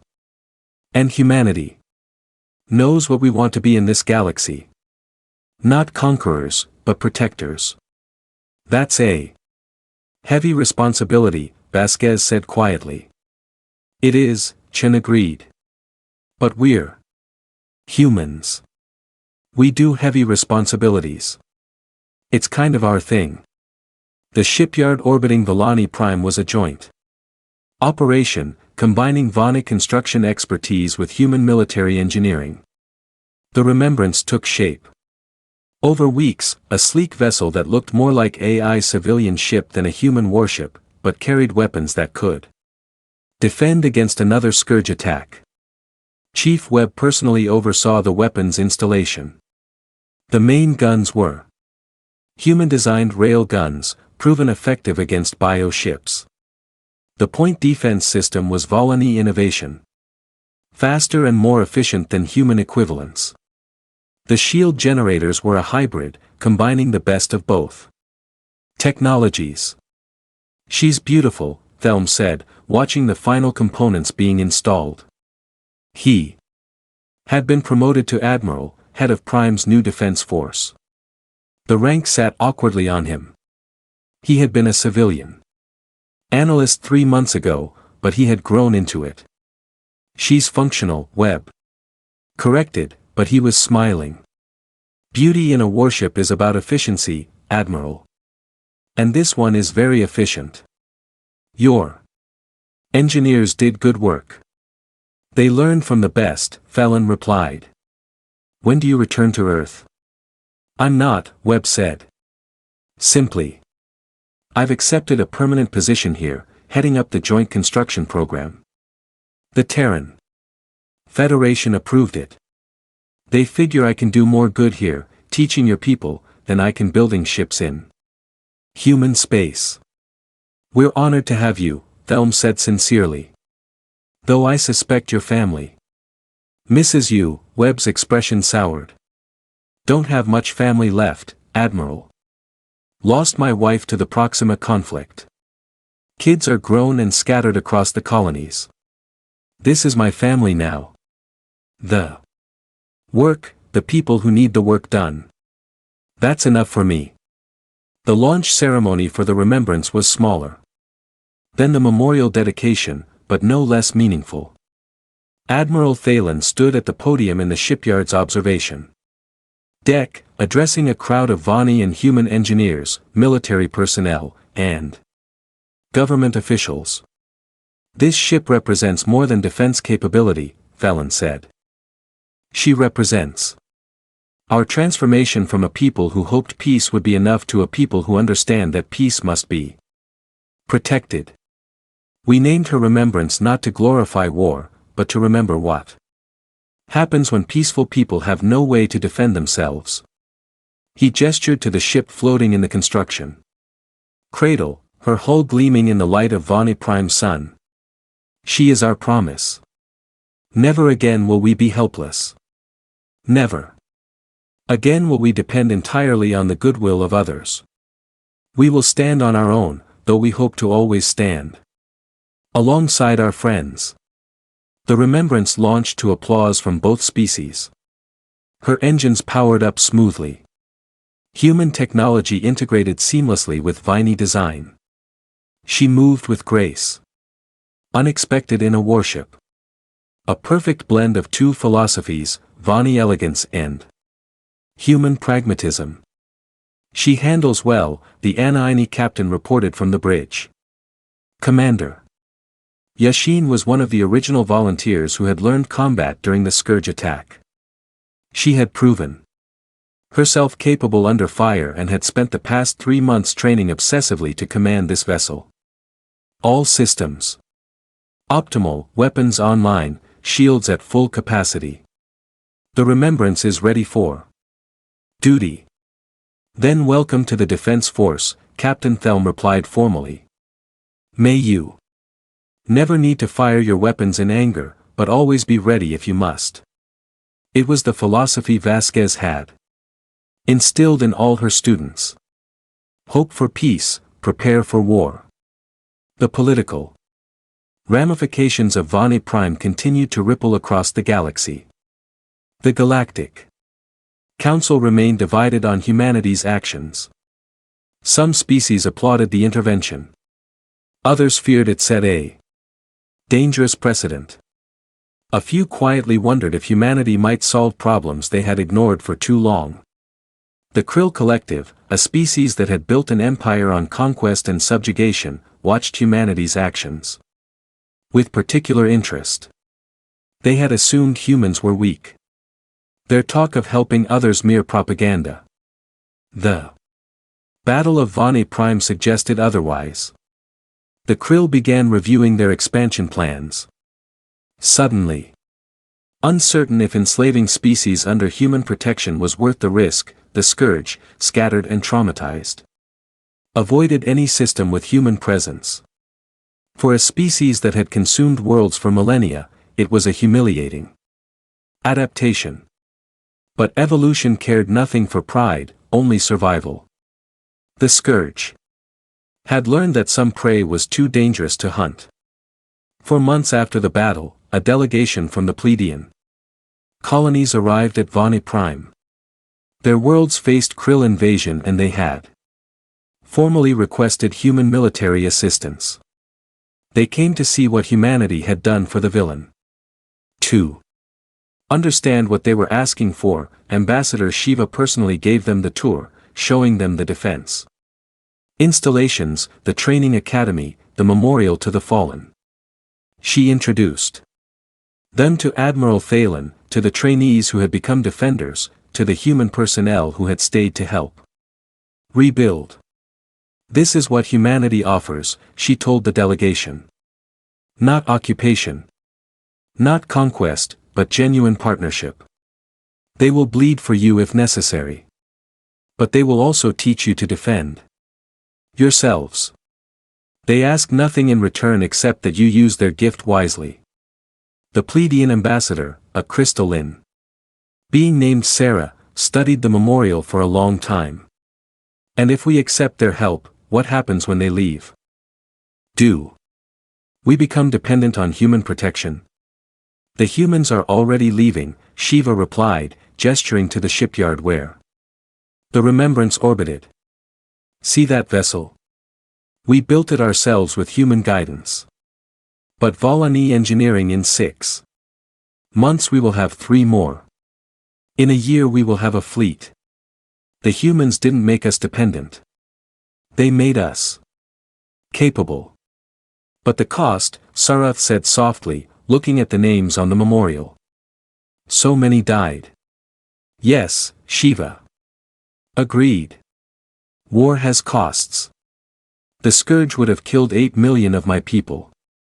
Instead, we lost 30,000 Vani and humanity lost 3,000 of their own. Those losses devastate me. But the alternative was extinction. The humans paid a price in blood to give us a future. That is their answer. They will fight for you if you cannot fight for yourself. But they will also ensure you can eventually stand alone. The delegation departed 3 days later. Their decision made. They would accept human assistance. The Krill would discover, as the Scourge had, that humanity took the defense of others seriously. On Earth, the Terran Federation faced its own reckoning. The military wanted to expand, to build more ships, to train more Marines for what they saw as an inevitable series of defensive wars. Some politicians worried about overextension, about humanity becoming the galaxy's police force against their will.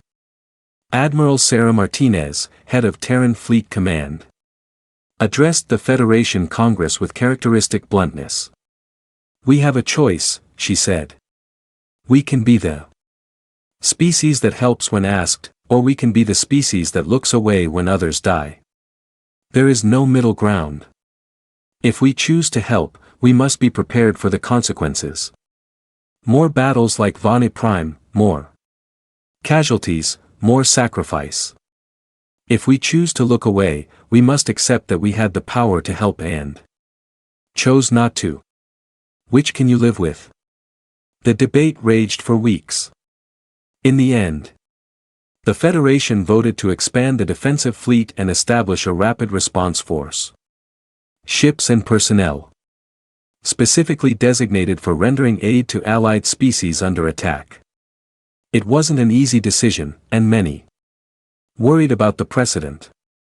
But humanity had defined itself at Vani Prime, and most humans decided they liked that definition.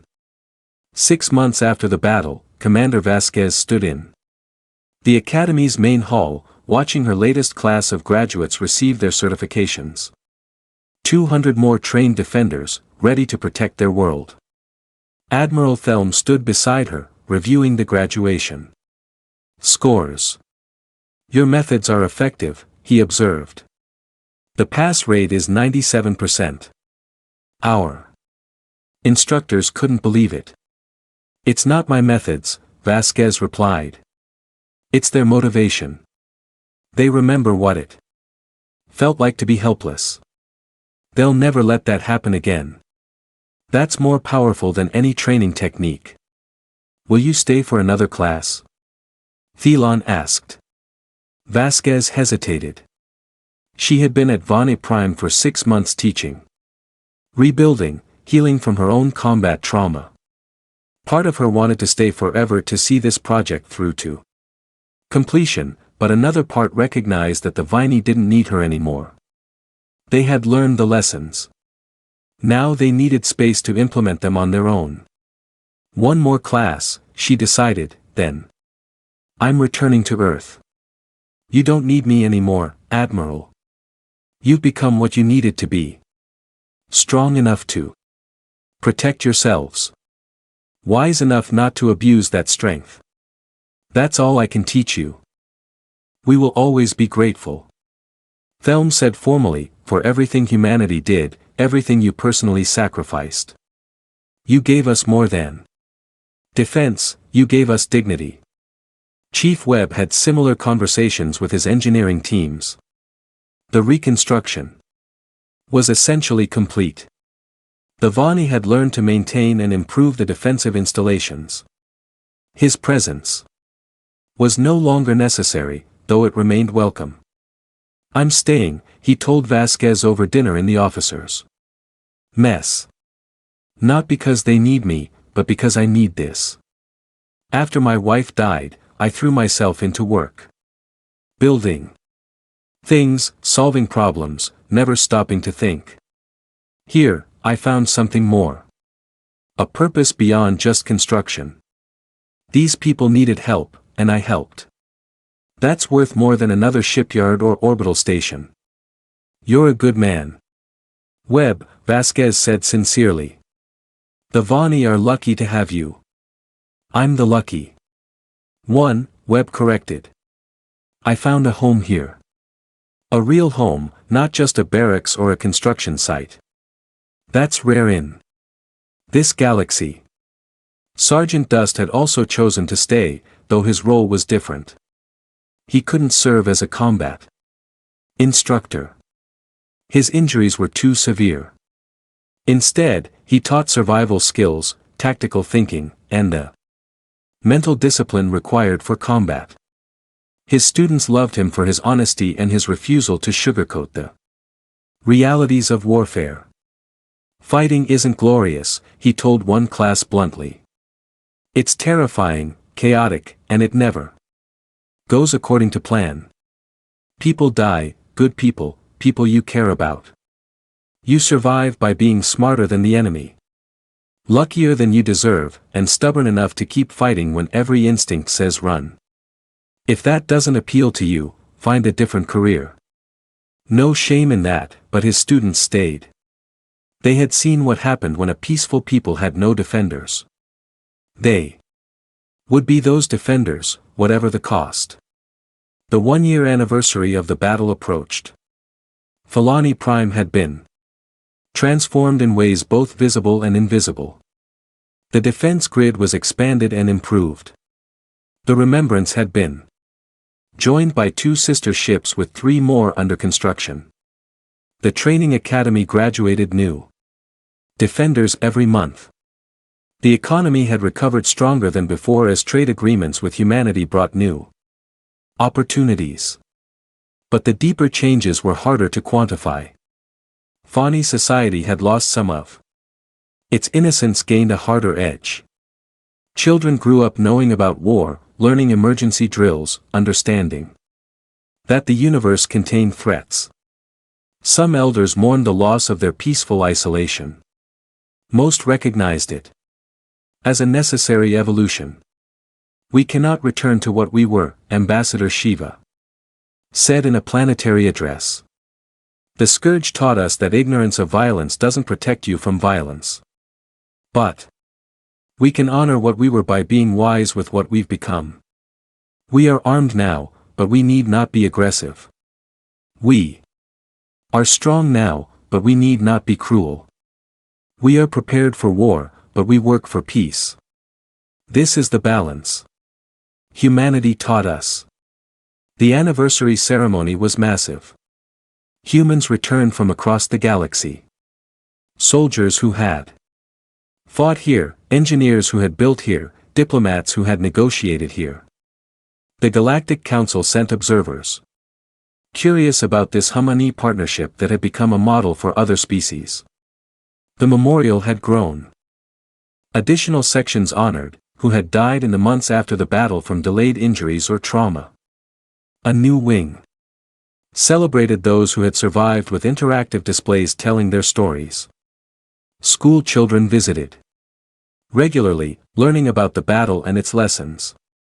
Commander Vasquez, now promoted to general, gave her final address to the academy. Tomorrow, she would return to Earth, her work complete. She looked at the assembled students, hundreds of trained defenders ready to protect their world, and felt satisfied. When I arrived here 1 year ago, you were victims, she said. You had been attacked by an enemy you couldn't defeat, and you prepared to die. Humanity intervened, not because we expected anything in return, but because it was the right thing to do. We fought for you, bled for you, died for you, but more importantly, we taught you to fight for yourselves. You are no longer victims. You are defenders. You have the skills, the equipment, and most importantly, the will to protect your world. The next threat you face, and there will be others, you will face on your own terms. You will be ready. That was our goal, and you have exceeded it. She paused, emotion breaking through her professional composure. I'm proud of you, not just as soldiers, but as people. You took the worst moment of your history and used it to become stronger without becoming cruel. You learned warfare without learning hatred. You became capable of violence while remaining dedicated to peace. That's harder than it sounds, and you've done it brilliantly. Take care of each other. Take care of your world.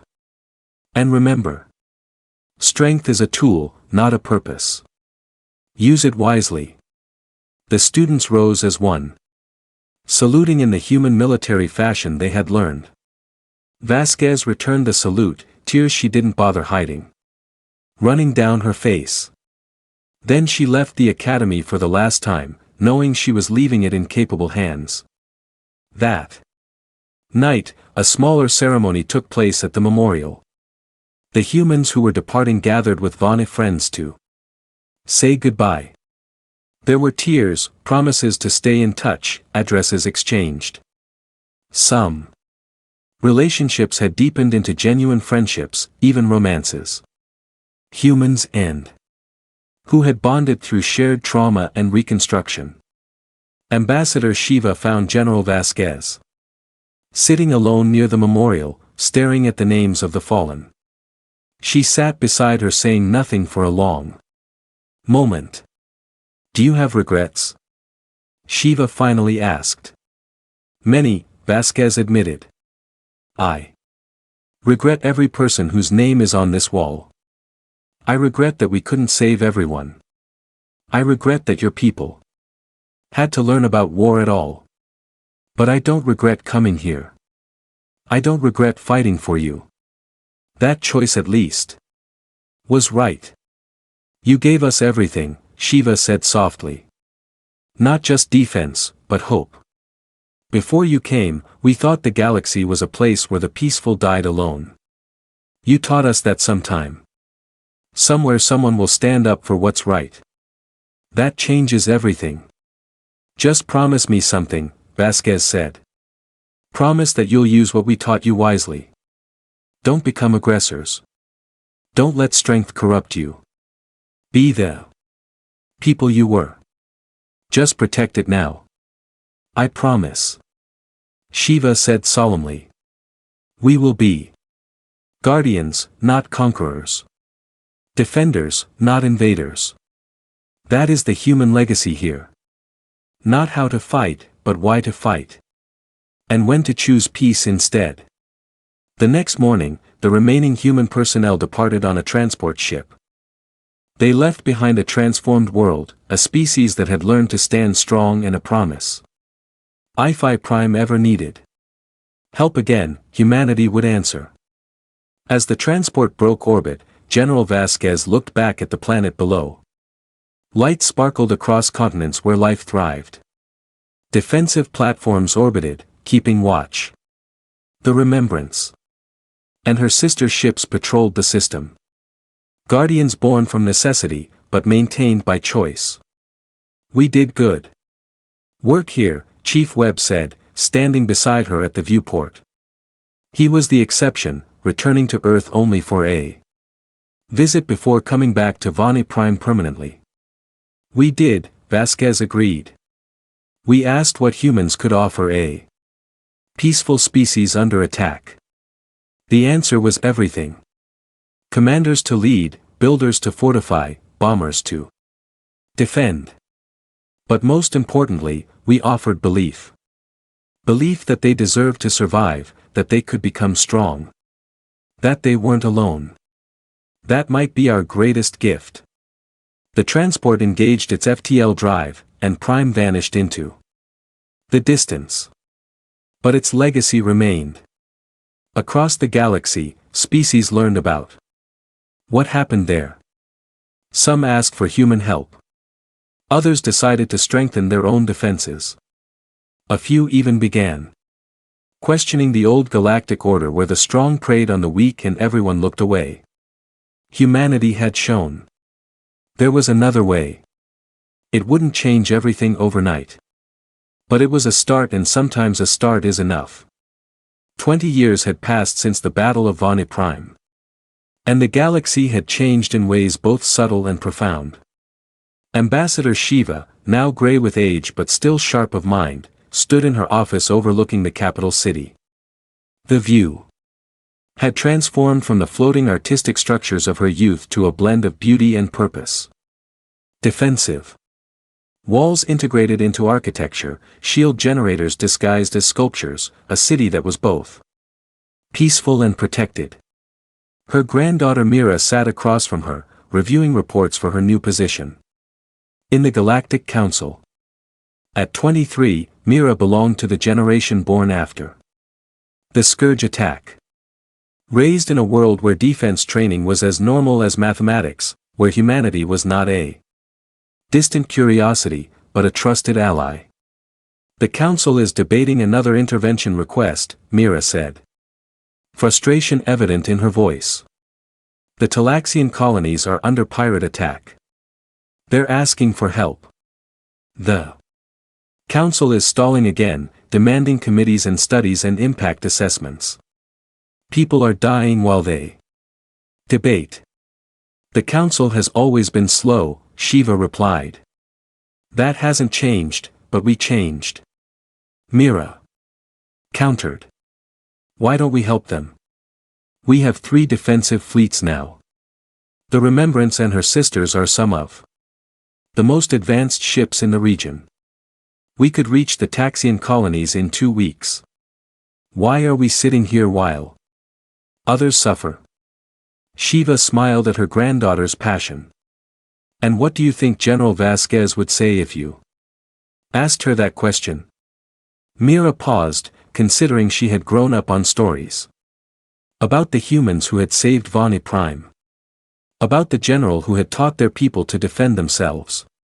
Though Vasquez had returned to Earth 20 years ago, her philosophy remained ingrained in Vani military doctrine. She would ask if the Talaxians requested our help specifically, Mira said slowly. She would ask if we have the right to intervene in another species' territory without invitation. She would remind me that strength must be tempered with wisdom. Correct, Shiva said. Humanity taught us to be strong, but also to be careful with that strength. We don't intervene unless asked. We don't assume we know what's best for others. We offer help, never impose it. But people are dying, Mira insisted. People are always dying somewhere, Shiva said sadly. That's the cruel reality of the galaxy. We can't save everyone.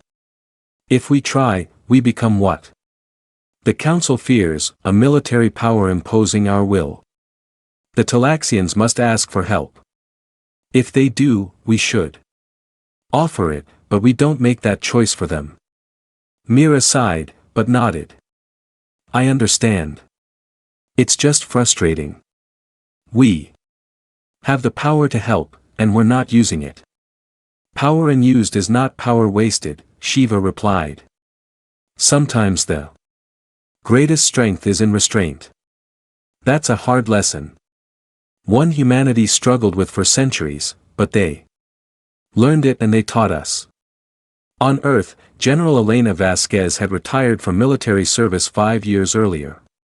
She lived in a small house in Colorado, writing memoirs that she would never publish and consulting occasionally for the Federation military. At 65, she remained sharp, though her body carried the scars of decades of service. Her communicator chimed with an incoming call from Vani Prime. She smiled, recognizing the signature. Admiral Thalen, it's been months. How are you? The Elan appeared on the screen, aged as she was, but still commanding. He had led Volani Defense Forces for 20 years. Transforming them from inexperienced civilians into one of the most respected defensive militaries in the region. General Vasquez, I hope I'm not disturbing your retirement. You know, retirement bores me, she replied. What do you need? Advice, actually. The Talaxian colonies are under attack. They've formally requested assistance from multiple species, including us. The Council is debating as usual, but Vani Prime has the capability to help. Should we? Vasquez considered the question carefully. What do you know about the Talaxians? Peaceful species similar to what we were. They have minimal defenses. The pirates are brutal but not organized. Local warlords, not an existential threat like the Scourge. And if you intervene, Vasquez prompted, we can probably drive off the pirates in a few weeks. Minimal casualties. Then we helped them build defenses the same way humans helped us. But Thalen hesitated. I worry we're becoming what humanity almost became. The galaxy's defender. Solving every problem because we can. That's a valid concern. Vasquez agreed. Here's what I think. You have the capability and the knowledge. If someone asks for help and you can provide it, without overextending, there's nothing wrong with offering. But remember, you're not human. You don't have our resources, our population, our industrial capacity. Humans can afford to help multiple species simultaneously. You can't, not yet. So, choose carefully. Help when asked when it's within your capacity. But don't try to save the galaxy single-handedly. That's a burden that will break you. The Talaxians did ask specifically for assistance. Then said they want what we have, peace protected by strength. They want to learn from us the way we learned from you. Then help them. Vasquez said simply, send one fleet. Assign advisors. Do what we did for you, but maintain your own defenses. Never leave your home unprotected for someone else's sake. And make sure they understand. You're teaching them to defend themselves, not defending them permanently. Give them the tools and knowledge, then let them stand on their own. That's what I hoped you'd say, Thalen admitted. Thank you, General. Your wisdom is still invaluable. I'm just an old soldier with opinions, Vasquez said, but she was smiling. Take care of your people, Admiral. And tell Ambassador Shiva that I'll visit next year if she'll have me. She asks about you every time I see her, Delan replied. You're always welcome here, General. Always. The call ended and Vasquez sat back in her chair looking at the mountains through her window. 20 years since Vani Prime and the work continued. Other species were learning the lessons humanity had tried to teach. That peace required strength. That strength required wisdom. That helping others was a choice each species must make for itself. The Terran Federation had continued its work as well. The Rapid Response Force had intervened in 7 major conflicts over 20 years, always at The request of the threatened species, always with the goal of teaching self-defense rather than creating dependencies. It wasn't perfect. There had been failures, losses, controversies, but humanity had stayed true to the philosophy established at Vani Prime. They fought for others, never for conquest. The Galactic Council remained skeptical of human motives, but even they couldn't deny the results. Species under human protection thrived. Former clients became independent defenders. The Scourge, once an unstoppable threat, hadn't successfully consumed a world in 20 years. Pirates and warlords thought twice before attacking worlds with human defensive advisors. Some called it a pax humana, human peace imposed through military strength. Others saw it as humanity accepting a responsibility the rest of the galaxy had shirked. Whatever the interpretation, one fact was undeniable. The galaxy was changing and humans were the catalyst. Chief Engineer Marcus Webb had never left Vani Prime. Now 71 years old, he still supervised the shipyards, though most of the work was done by Vani engineers he had trained. He lived in a small apartment near the orbital construction facilities, surrounded by schematics and models of ships he had designed. His latest project was ambitious, a joint human deep space explorer designed to venture beyond charted space and seek out new species before threats found them. It was preventive defense.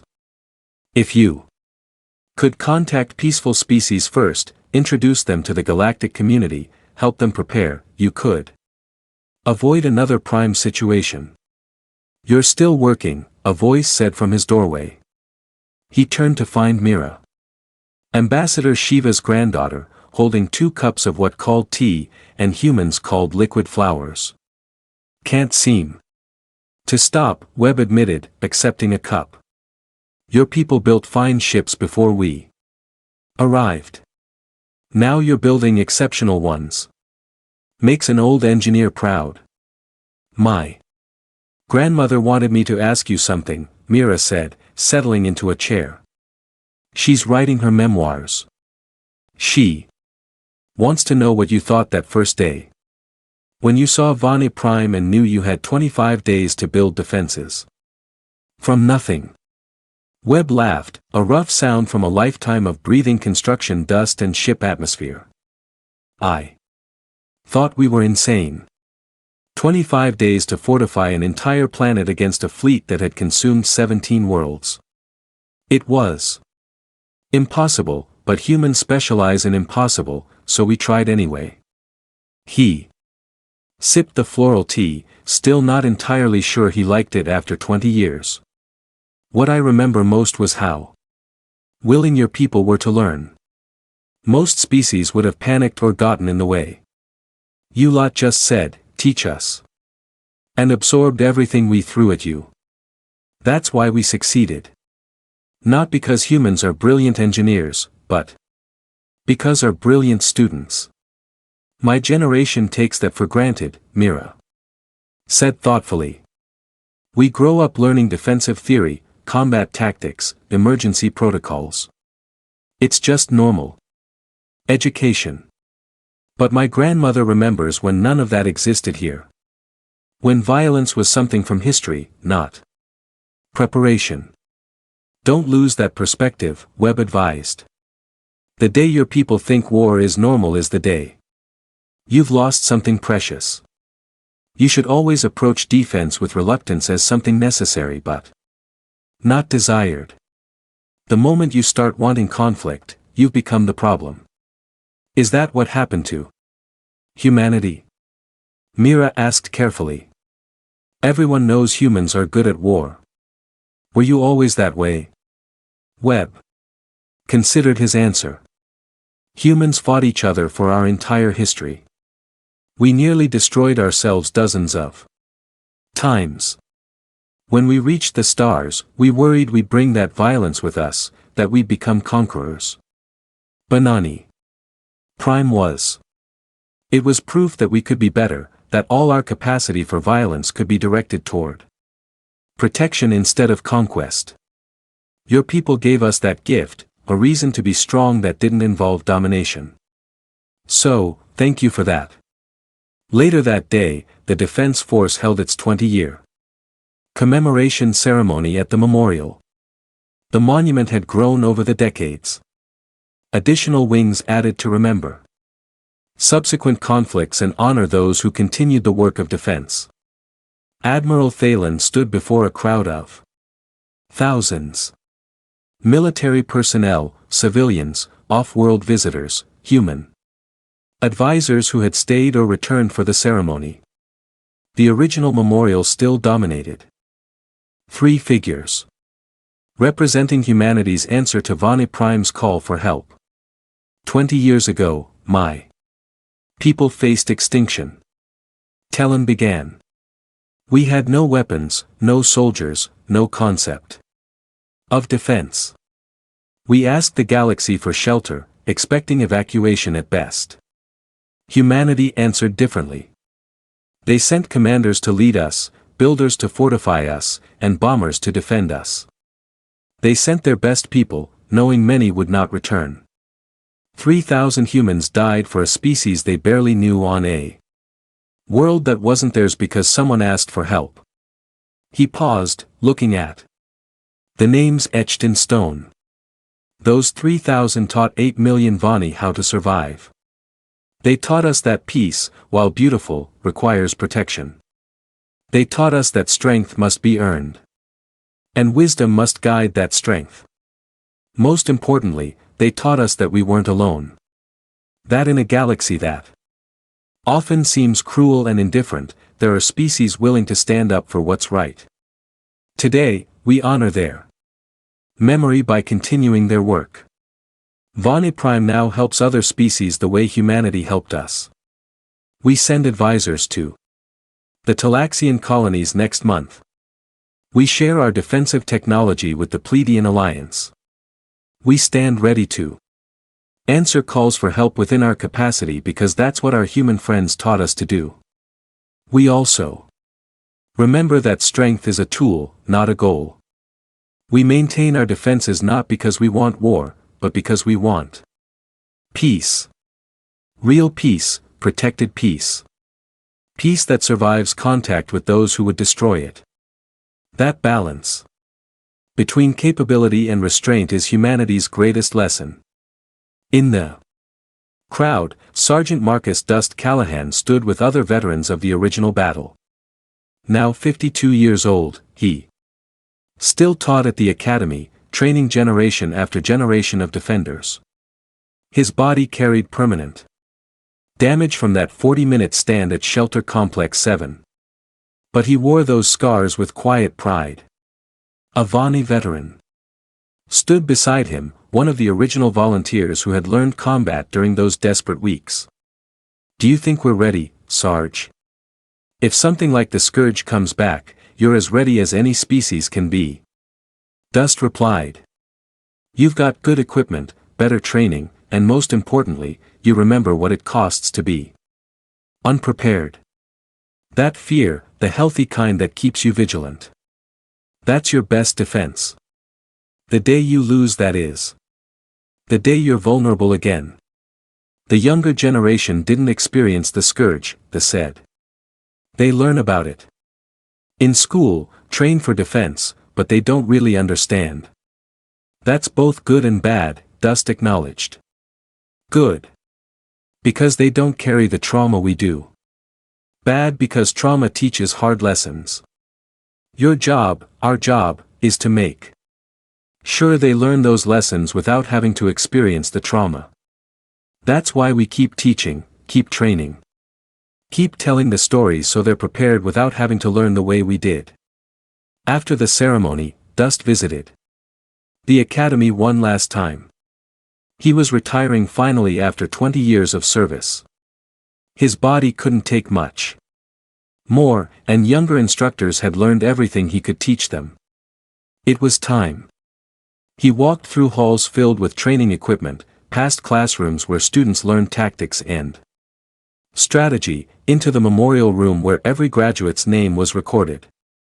Thousands of names now, defenders who had trained here and gone on to protect Volany Prime and other worlds. Leaving us, Sergeant? A voice asked.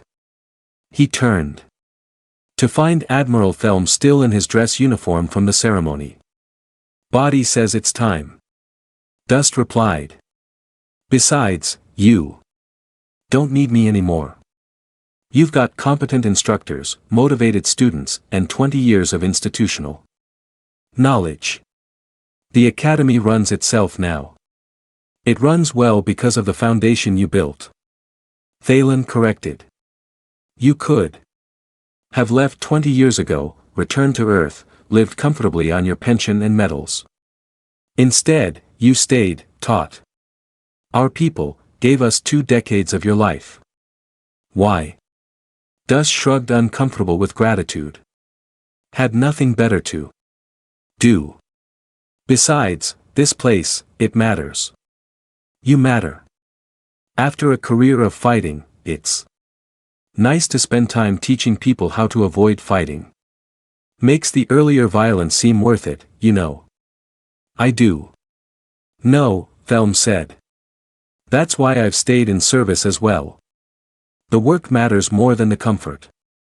Speaking of which, he pulled out a small box. This is for you, not from the government. From the people you protected at Shelter Complex 7. Dust opened the box to find a simple pendant, clearly handmade, depicting a figure standing before a doorway with smaller figures behind. The craftsmanship was amateur, but the sentiment was clear. They're all alive, Thel said quietly. Every civilian from that shelter survived because you and your squad held that line. They followed your career, watched you teach, taken pride in knowing you. This is from all of them. 3,000 people who owe you their lives.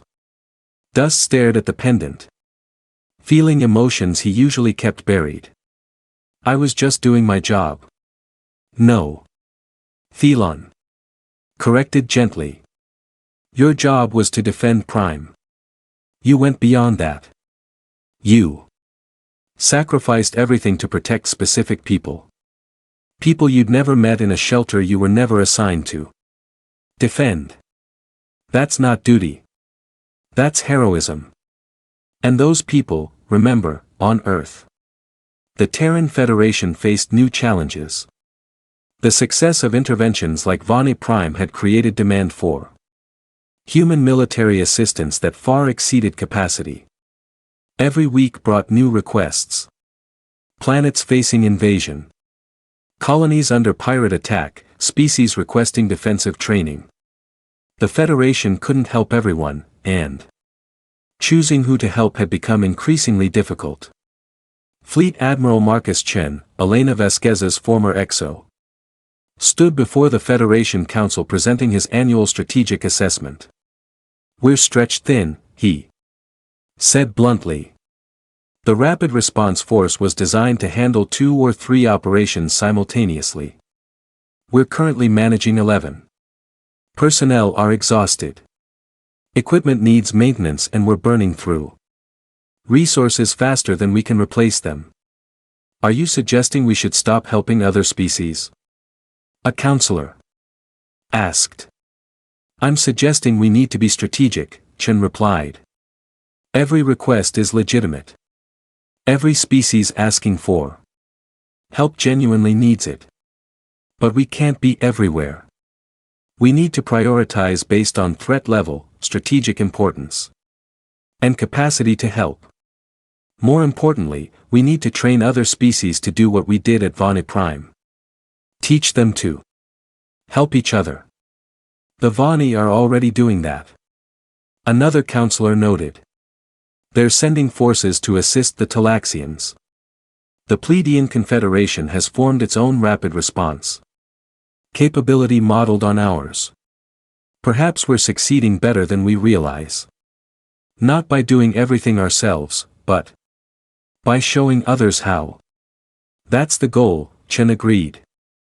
But it Takes time. Species need to build capabilities, gain experience, develop the political will to help others. In the meantime, we're the only ones with the capacity and willingness to respond quickly. The question is, how do we maintain that capability without burning out our people? The debate continued for hours without easy answers. Humanity had created a new model for galactic relations. Help those who ask, teach self-sufficiency, never conquer. But implementing that model across a galaxy of thousands of species required resources and dedication that tested even human determination. General Vasquez watched the council debate from her retirement home, streaming the session over the information network. She had seen this coming 20 years ago at Prime. Success creates expectations. Expectations create obligations. Obligations can become burdens if not managed carefully. She opened a communication channel to Admiral Chen after the session ended. You handled the council well, Marcus. But you're right to be concerned. We're doing too much. What choice do we have? Chen asked. Tell species under attack that we're too busy to help. Sometimes, yes, Vasquez said firmly. Hard truth. We can't save everyone. Trying to do so will break us. The Federation needs to accept that helping one species might mean watching another fall. That's brutal, but it's reality. Better to help 3 species effectively than fail to help 10. The politicians won't accept that, Chen said. Then make them, Vasquez replied. Your fleet admiral. Your job includes telling civilian leadership hard truths they don't want to hear. We built our reputation at Vani Prime by doing the impossible. But we can't do the impossible every time. Eventually. Impossible actually means impossible. Chen sighed. You're right. Of course. It's just hard to say no when you know you could help. That's what makes us human, Vasquez said gently. We care too much sometimes, but carrying yourself to exhaustion helps no one. Be strategic. Help where you can make real differences and keep pushing other species to develop their own capabilities. The best tribute to Prime isn't humanity solving every problem. It's other species learning to solve problems together. 25 years after the Battle of Vani Prime, the memorial held its final planned ceremony. A new wing was being dedicated. Not to fallen soldiers, but to living defenders.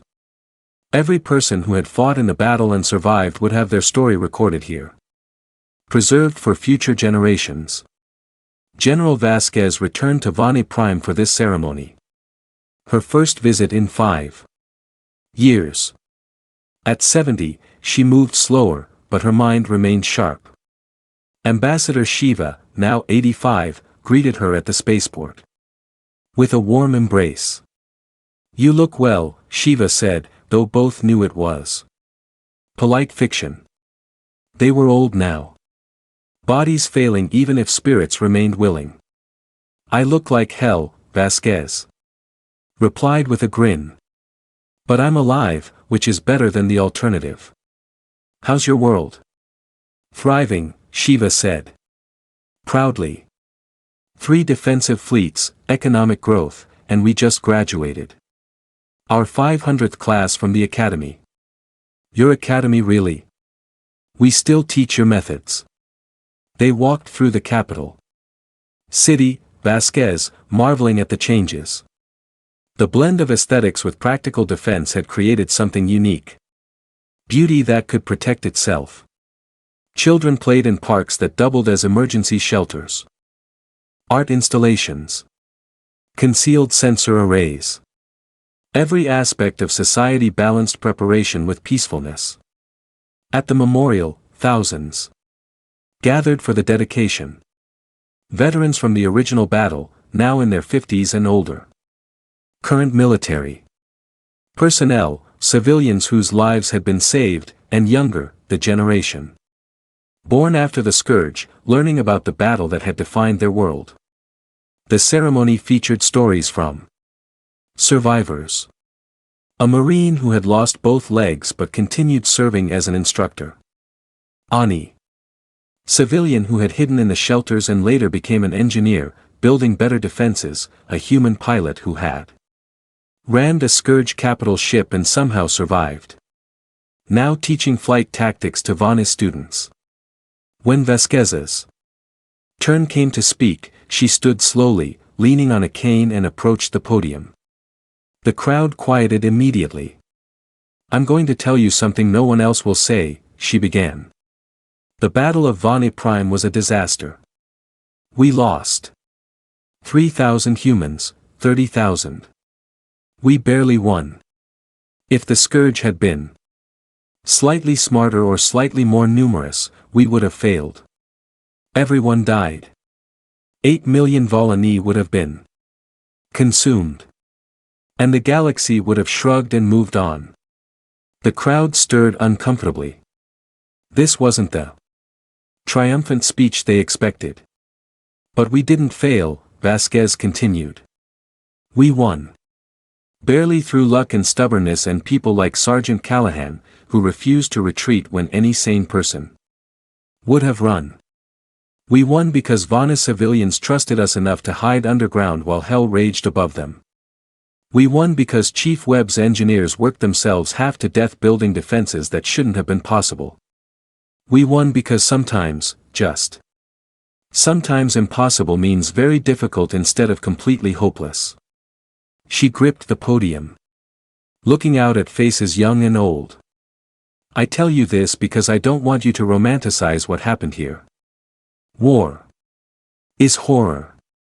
Defense is necessity. We did what needed doing, but don't ever think it was glorious. The real victory wasn't killing the Scourge. It was that 8 million people lived to see the next sunrise. That's what we fought for. That's what those 3,000 humans died for. Not glory, not honor, just life. The chance for beings to keep existing, to raise children, to create beauty, to live in peace. You've built something remarkable here. A society that remembers trauma without being consumed by it. That prepares for threats without becoming paranoid. That learned to fight without learning to hate. That's harder than any battle. And you've done it brilliantly. The humans who fell here would be proud. I know I am." She stepped back from the podium to thunderous applause. As she returned to her seat, Sergeant Dust caught her eye and nodded with respect. Chief Webb, watching via video link from the orbital shipyards, wiped his eyes. The crowd, too, generations of them, honored the woman who had saved their world and taught them to save themselves. After the ceremony, Vasquez visited the original memorial one last time. The three figures, commander, builder, bomber, stood eternal watch over names carved in stone. She traced some of the names with aged fingers, remembering faces and voices. "I'm sorry we couldn't save all of you," she whispered.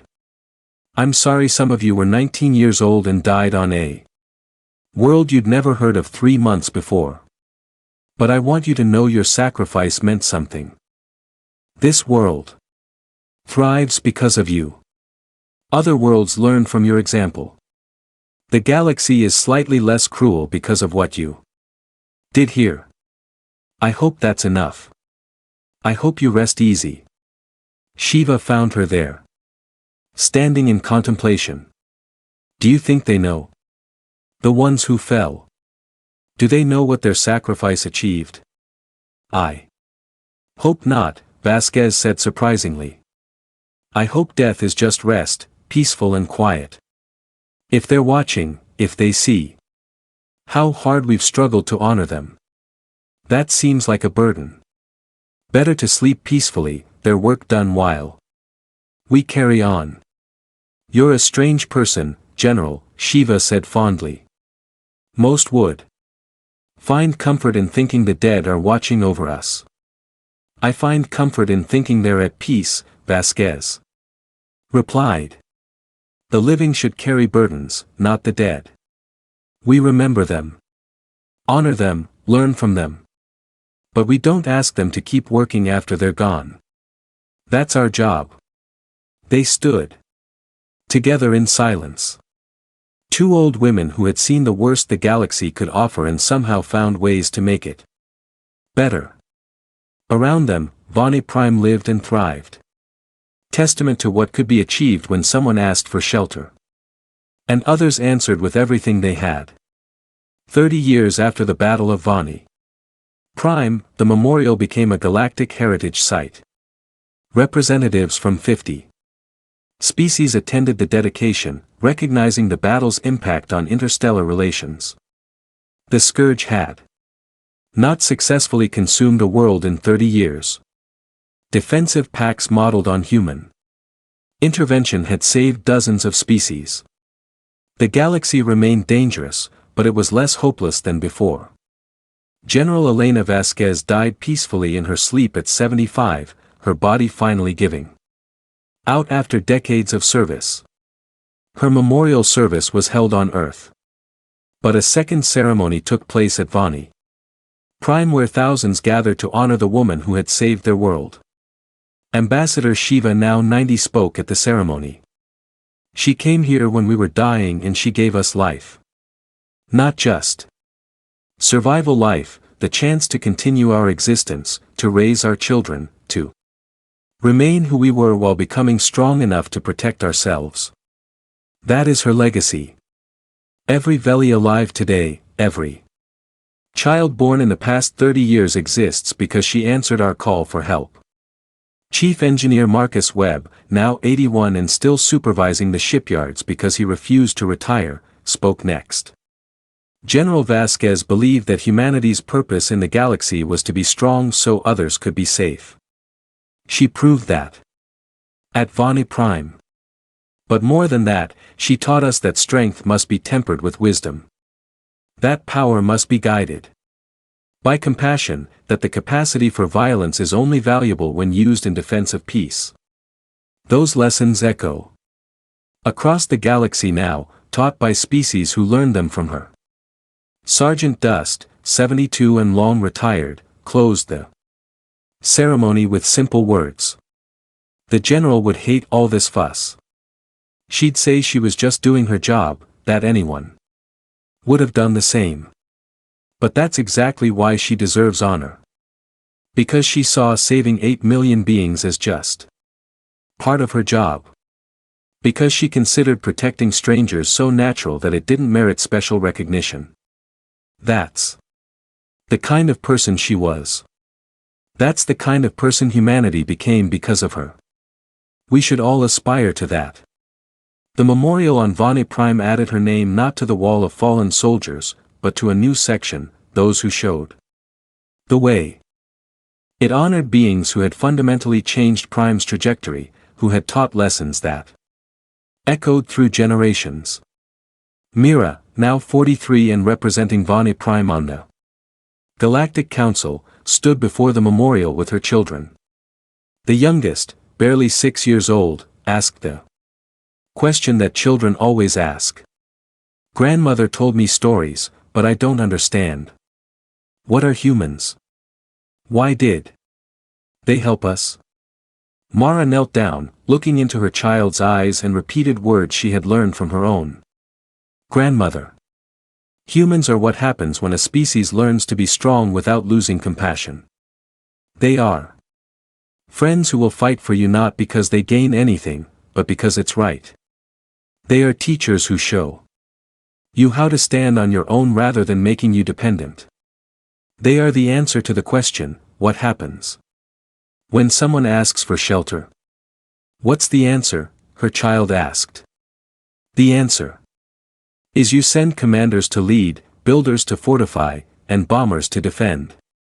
You send your best people to do the impossible. You sacrifice what you must to protect what matters. That's what humans did for us. That's what we now